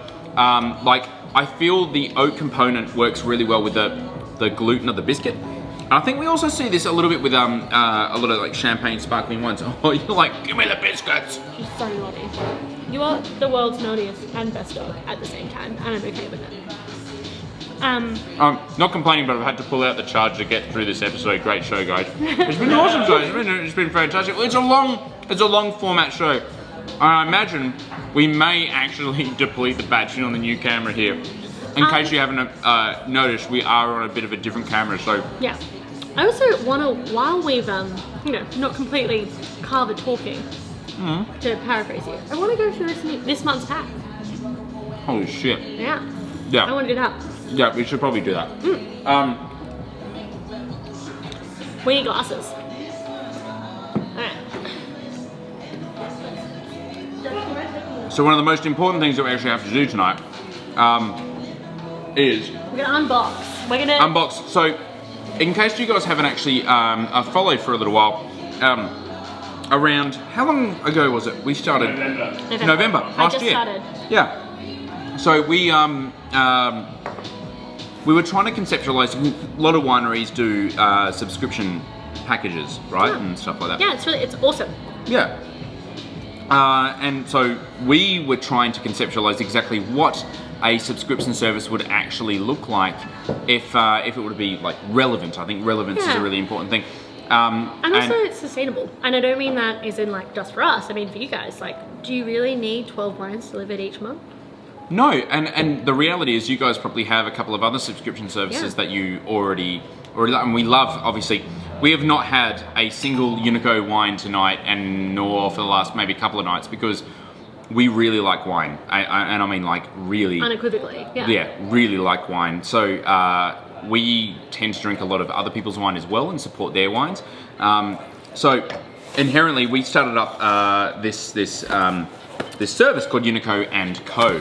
And so this was started in November last year, where we thought, you know what, 3 wines, 2 wines from us, 1 wine from a mate of ours that we actually like just really dig the wine. Yeah, and also fits within the pack. Like, it's not just about like, oh, here's some wine, enjoy. It's like, no, we've really thought about how what's ever happening in the world right now, whatever the season is, or whatever we're really feeling is like It's like hand-picked by us, really. Curated. We curate the wines. Yeah. Yeah. And so it's one of those things that, you know, when one of your mates introduces you to something, where maybe it could be like a restaurant or a piece of music or something like that, you're like, damn, that's really fucking tasty. That's really cool.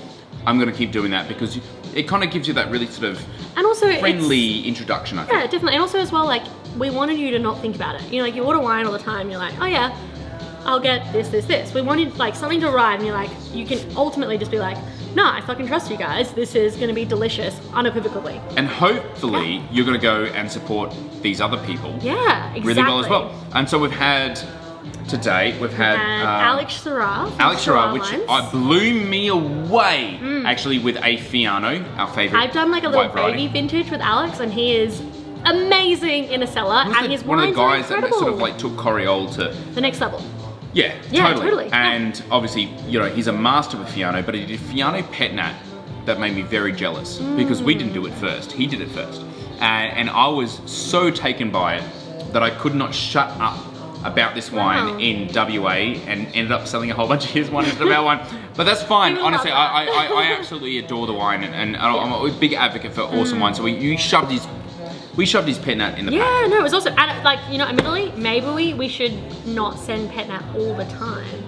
Because we did find that some of it leaked Exploded. a little bit. Yeah, you got to be careful with Pet Nat. But this is the current release thing. Yeah. So for people who subscribe to this, the Unico and Co box, we're going to actually have a crack into each of the wines, and we'll chat about a couple of these cool little wines as well. But I think most importantly, I think we should start with maybe the Yeti. Yeti. We should start with the Yeti. Let's start with the Yeti. Yeah. All right. So this is made by David Geyer in the Barossa. He's based, and Kuan Jancis, who's been on the podcast. He's been on the show. So Cohen,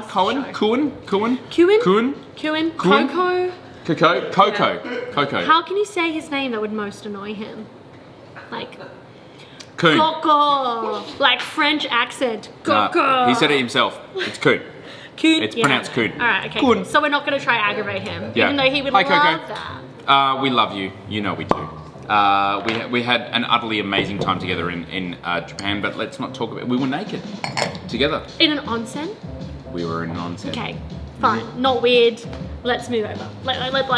Move on.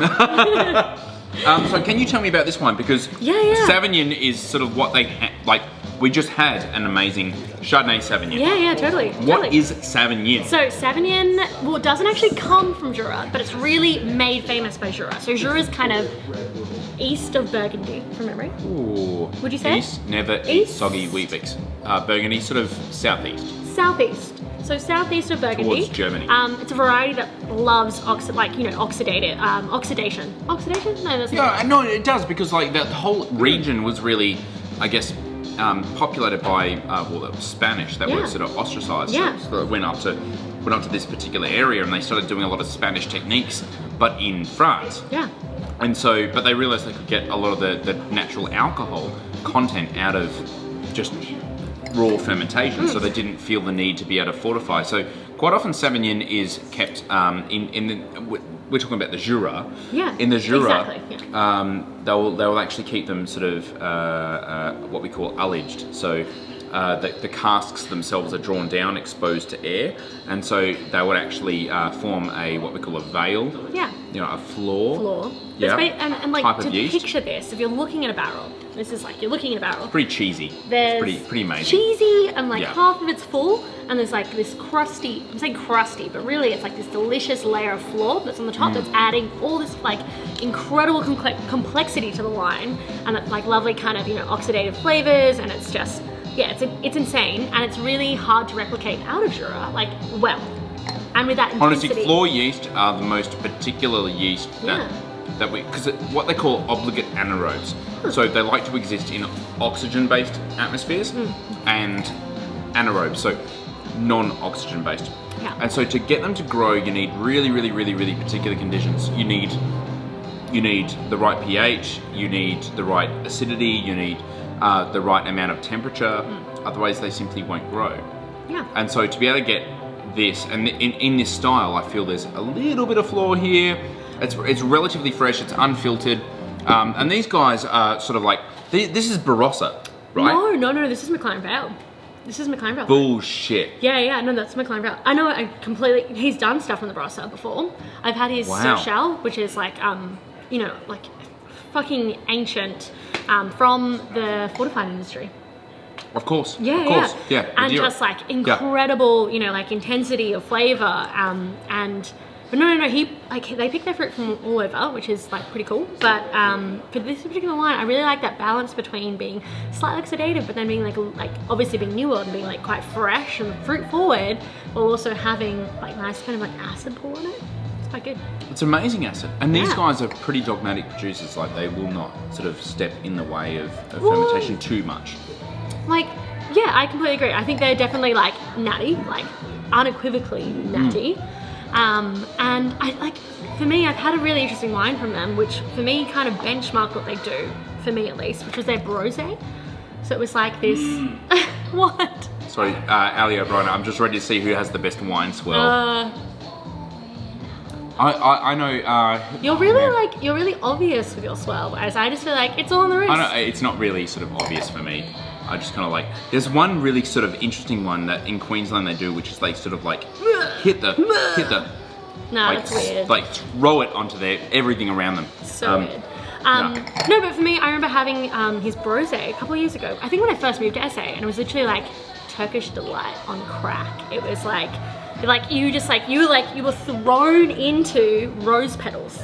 And sweetness, and it was like, but it was delicious. And I was literally sitting on like the beach at Port Wollonga, enjoying this rosé, and I was like, fuck. I've had that with porchetta on Saturday. Oh, porchetta. so good.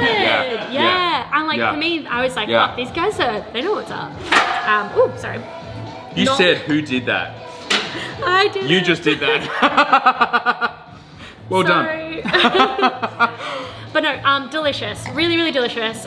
It's Sauvignon, but it's a safe Sauvignon, I think. It's like, if you've not tried Sauvignon before and you're like, oh, I'm really worried about it being too like oxidative. No, this is like, it's still got fruit weight. It's still got acid, like we've said. It's a nice foyer into something that's really natty, but really fucking drinkable. But also, not a variety you have every day. Definitely not, and probably one that more and more people probably should have. To be fair. Completely. All right. Now, Maddie Stratford has chimed in going, Brendan does have good wrist action. Maddie, you have not seen what we can do. So wait, with who this won thing. the swell up? I'm really confused about that. I want to know who won, who unequivocally won the swell up. That's what I want to know. But definitely left-handed, bro. That's all you need to know. And we got 2 other wines here that come inside the pack. What was the theme for the pack this year? Turn up the texture. Yeah. Turn up the texture. Because we were kind of like, you know, April's kind of a weird month, you know, like in some In-between month. It's an in-between month, and I feel Right. like, you know, as we talk about, you know, unfortunately, climate change and global warming, like it becomes, you know, increasingly more of a fickle month. And I should just really be going in with this, I just realized now. And, you know, but it does noticeably start to get cooler. And so for us, we were like, we literally had this conversation, and I was like, it's getting cooler, and then Noah's like, turn up the texture, like legitimately, and I was like, that's the pack. Yeah. And Yeah. also for us Texture, as well, ton of texture in that. we done kind of really structured packs. We were like all whites or all Fiano or all orange wine, and I was like, fuck that. I want to see like an orange wine, a white wine, and a red wine. I wanted something for everyone, and I think this is kind of it. So I'm just gonna do that. And this is where we come to. So this has just been released yesterday. It was released yesterday. Yeah. So River Sand is our little, it's certified organic vineyard grown by the Bruce and Val Basham up in the Riverland. So this is all Barmera based fruit. And one of the sort of, I guess, one of the What do you mean by first, that? sorry? What's Barmera based fruit? Well, Barmera based. So Barmera is an amazing little town, just I guess a little bit south, or I guess west from Waikerie. Oh, sorry, actually a lie, east from Waikerie. So it's a town within Riverland. It's a town within the Riverland. And what makes it special? What makes it special, I guess, is the fact that it has one of the more unique soil types. I guess Riverland in general, between Waikerie, Barmera, Loxton, is a unique soil type in and of itself. So most of the soil that has sort of formed through there is actually formed by movements of the river. So wow. what we call alluvial-based soils. soil, yeah, All cool. alluvial-based soils. Awesome. Except for the fact that what we see through the Adelaide Hills is what we call court shot clay. Right. What we see up there is all sand based. So the things that drop. Oh fuck, that's cool. Yeah. That's So we great. actually, so it's sandy based, and you gotta remember, like the Riverland itself flooded and receded and flooded and receded for many, many thousands of years, for a very, very long time. So as sort of rains occurred up towards like Queensland into New South Wales and sort of flooded the Murray sort of Darling Basin, really filled this river system, and it would flood during the right time of the year. So it would typically be sort of around April, May, June, and then it would recede during the summer months. Cool. And it would feed all the, I guess, the indigenous tribes around that particular area. And so here we really talk about sort of the Nawait people, you know, up towards this part of the Riverland. As the floods receded, it would reveal an amazing amount of things, like we call them yabbies. You know, overseas they'll call them crawfish. Wow. And that sort of, as they would die out, would form calcareous material, calcareous deposits. And It's like a nutrient-rich area. oh, very nutrient-rich cool. area, and an amazing sort of agricultural area, and obviously having access to water is fantastic. And but consequentially, because there is such amazing freshwater availability there inside Australia, we've actually heavily irrigated around there. Right. And so what we've gone and done is work with growers, and indeed, obviously, with Ashley Ratcliffe that came on before, he's been intrinsic to these introductions to growers, and indeed himself is an amazing grower inside the Riverland, to be able to find great varieties that can actually take less water. So I guess the controversial thing around that area is the fact that there is so much water that's used Yeah. to be able to irrigate vines there. Yeah. And we've used that resource because we have become famous for Shiraz, Chardonnay, for example, with heavy amounts of irrigation to be able to, because Chardonnay just doesn't like to grow in very, very hot desert-like regions. Understandably. It comes from Burgundy. It's Yeah. a very, very cold place, a very, very wet place. So therefore, if it's cold, wet, and has no sunshine, the grape variety itself, so Chardonnay, it's very wasteful with water, and it's very efficient with sunlight. So if you actually put it in a place that is I guess, the opposite of that.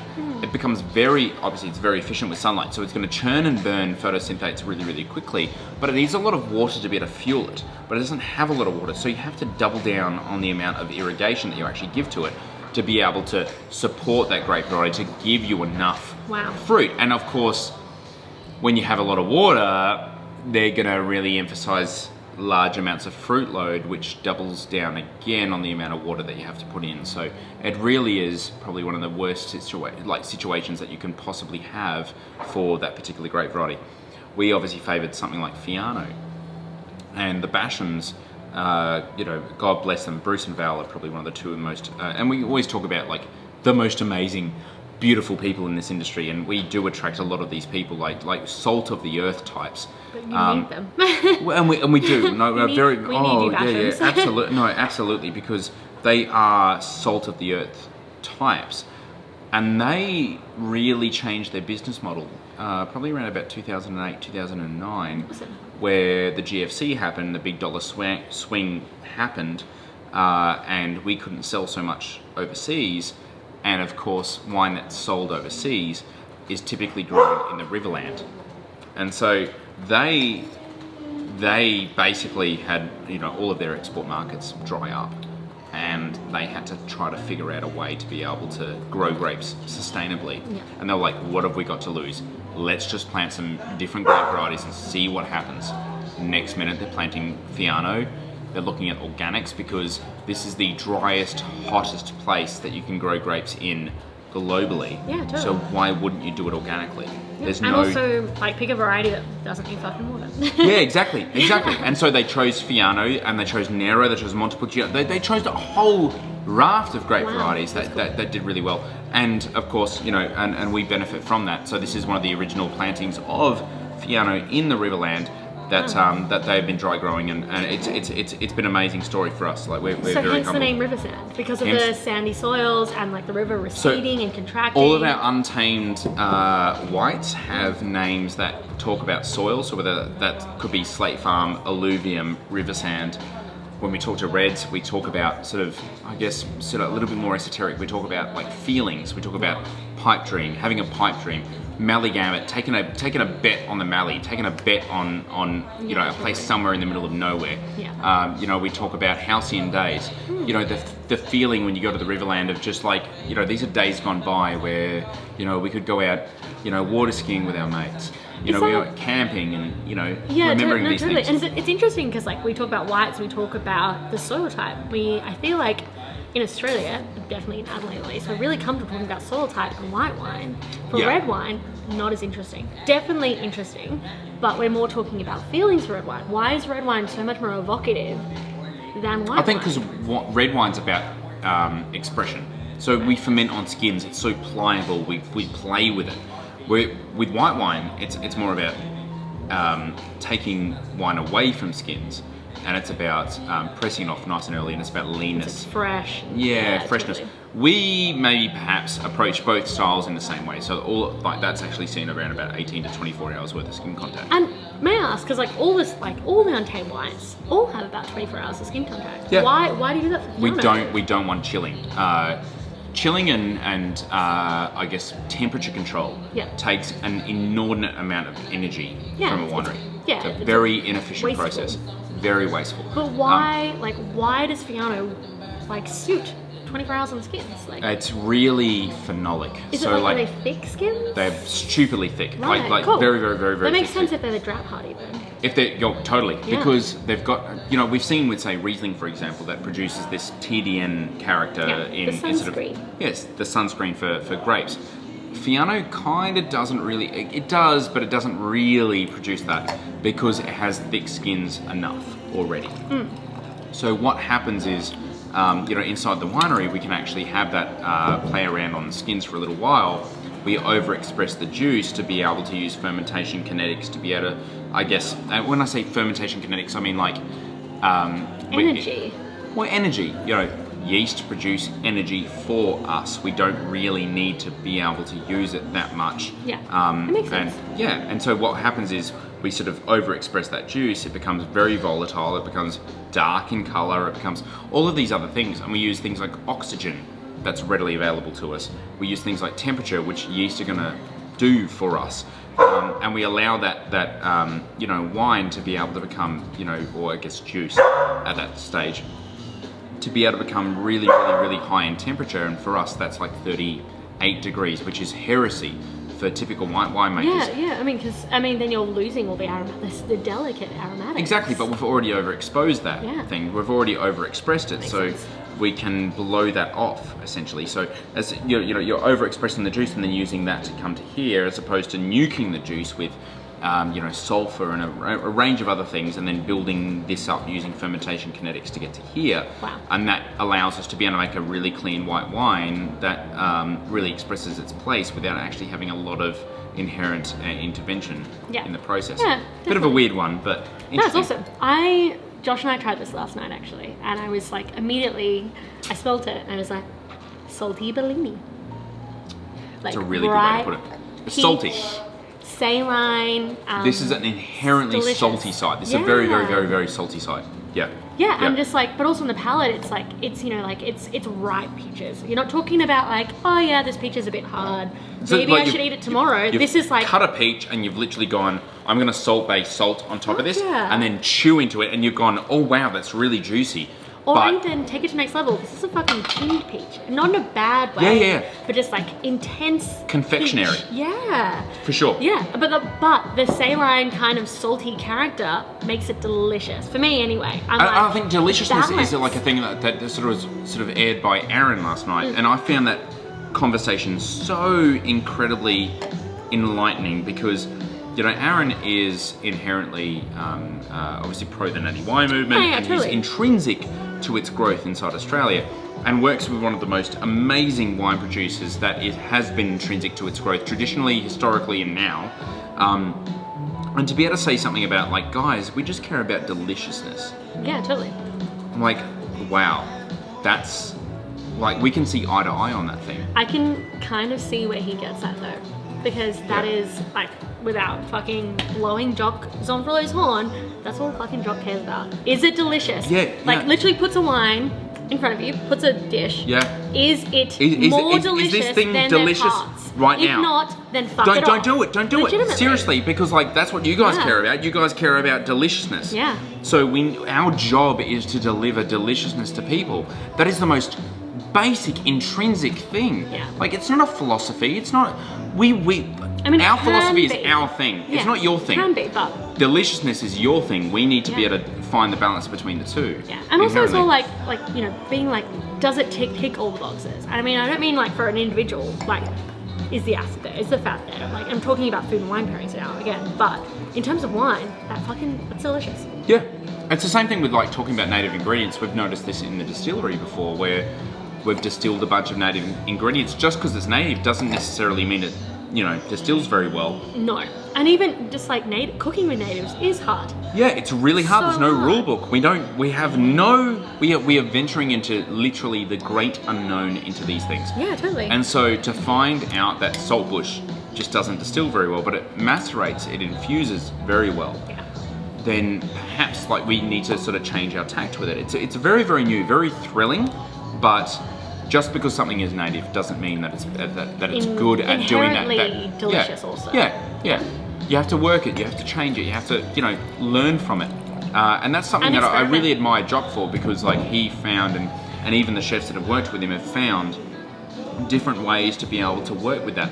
And even Soms have found different ways to be able to work with that from a wine pairing perspective. But here we've got, turning up the texture, Truffle Hound. Yeah. Now this is amazing. This is a bit of an enigma when it comes to what we do. Firstly, oh wow, that's looking really good. So good. That's looking really good. Okay, I'm into that wine. White very biased. mushroom, I'm white biased. pepper, this and is then cool. Morello cherries. Like, how do you get that nice balance of like sweet and savory? Well, it's all Laura's fault. It's got nothing to do Laura. with me. Amazing. It's the best vintage of this wine. That's And amazing. talk to you about what's changed. Like, what are we doing in 2019? And talk about what we're doing Yeah. in 2020. Why is this wine the way it is? Like, what have you learned? What we've learnt was, obviously, so firstly, the vineyard itself was planted by Penfolds, to be honest. Wow.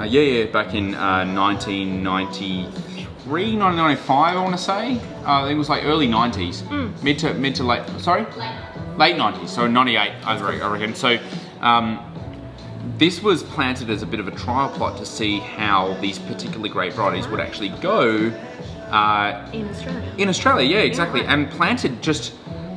I can't imagine how this happened, but it Where are they in happened. Clare? Well, it's in Polishill River. Oh fuck. So it's in Awesome. Polishill River. So it's in literally the little speck of dirt.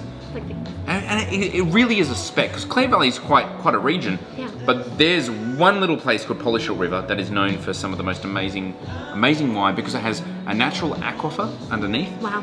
Slate-based soil, which we all know is responsible for high acid retention. It's responsible. Delicious Rieslings. Totally. Now this was planted on a north and south facing exposition, which in Australia is really important because, of course, in Australia, being the southern hemisphere, north means sun exposure, south means none. Now if you're a big winery and you want to establish whether or not Yeah, you this grape variety is going to be good, you want it on a really good natural aquifer, you want to be able to have really good sunlight exposure and terrible. You want to have both. Yeah, you want to see how it does in the best situation. You want to see how it does like in terrible conditions. Yeah, totally. And this does amazingly well. I think the problem with this particular grape variety there is that it doesn't hit sort of 14-15% alcohol. Right, which And is so it was- bad for them, but not bad for us. Not bad for us, we're fine with that. So we've had to work with this grape variety, just with its viticulture, to be able to sort of rejig how it grows and sort of what sort of sunlight exposure it has. But this here, majority I think in this year was Barbera. And made a little bit different. Like it was made. What? I think truffles and Oh, Miller. truffles. Oh, they're about to meet. They're about to meet. Or it's Miller just being a guard dog, which is very weird. She owns this place.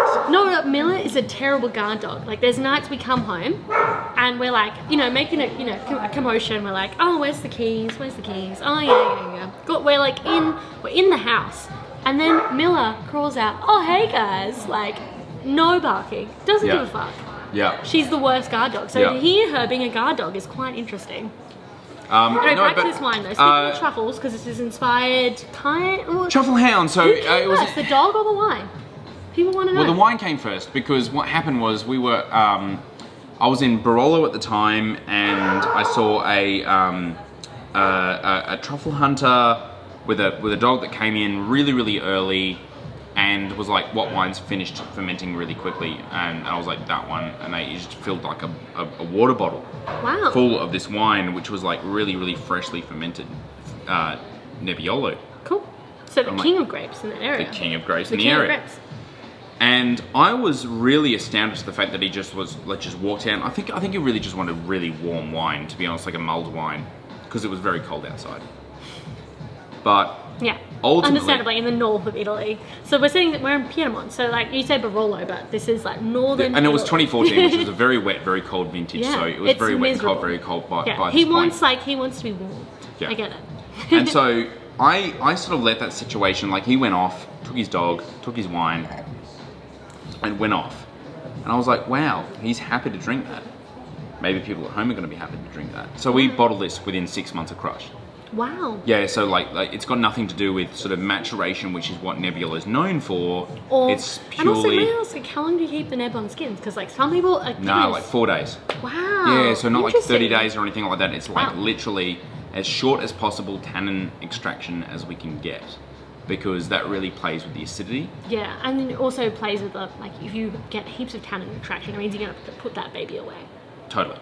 We don't want to do that. We No. want to have young, fresh. We want to do Aussie neb. Yeah. Our way, not Totally. Italy's way. No, and not even not Italy's way. I mean, like we're not making wine for you to cellar. I hate to say it. And I don't hate to say it because, no offense, I don't have a cellar. I'm a som. I'm a winemaker. I'm a som life, whatever, hashtag, whatever you want it to be. This is Brandon's word, not mine, for the record. And I want to buy wine. I want to drink it now. I want to know that when I've bought it, it is now ready to drink. Totally. You know, like there are wines we'll buy and be like, yeah, this will be amazing in 10 years. But like, they're like tucked in the bottom of the Vintec, forgotten.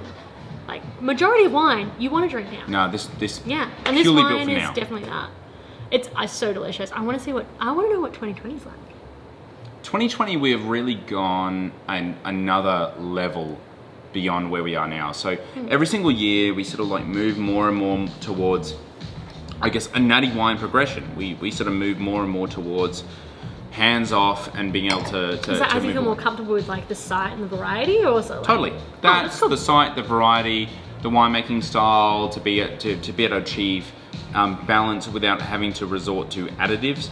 Yeah. To be able to achieve that. To balance, to recorrect or bring it back. Yeah, that's cool. And where sort of Laura's really gone with things, obviously with a new winery, we can actually have a little bit more control. We have a bigger team. We can go out and start to look at picking dates. We can look at vineyards a lot closely. And this year, like it's we're talking about hands-off, style of winemaking. That's awesome. That's so cool. So this year it's going to be not dissimilar to the cepage, the sort of blend of what we've got now, but we're going to be able to move away towards, away from acid adjustment, and we're looking towards, safe wild fermentation because we're picking at a really good pH level.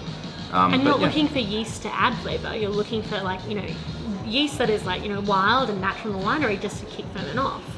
Because a lot of people use, Josh and I have this conversation all the time at home, like a natty, okay. We have this so we would do this pairing when I was working with him at the Cube, where we would have a Darrenberg kind of Sauvignon Blanc, inoculated, really clean, herbaceous, vegetal, super fun, like straight down the line. Yeah. You know what it is. And we'd have this Loire Sauvignon Blanc, and for us it was really kind of a lesson in natural yeast versus wild yeast. Yeah. Because the wild yeast sometimes have this kind of confectionery bubblegum kind of flavor, particularly in white wine. And we really try to sort of encapsulate that because the sort of bubblegummy confected thing starts to sort of offset any drops in acidity and greenness. So we are inherently picking a little bit earlier than most people are, and if it's green, then you can use confected characters to be able to offset, find balance. Everything's about balance. I completely agree.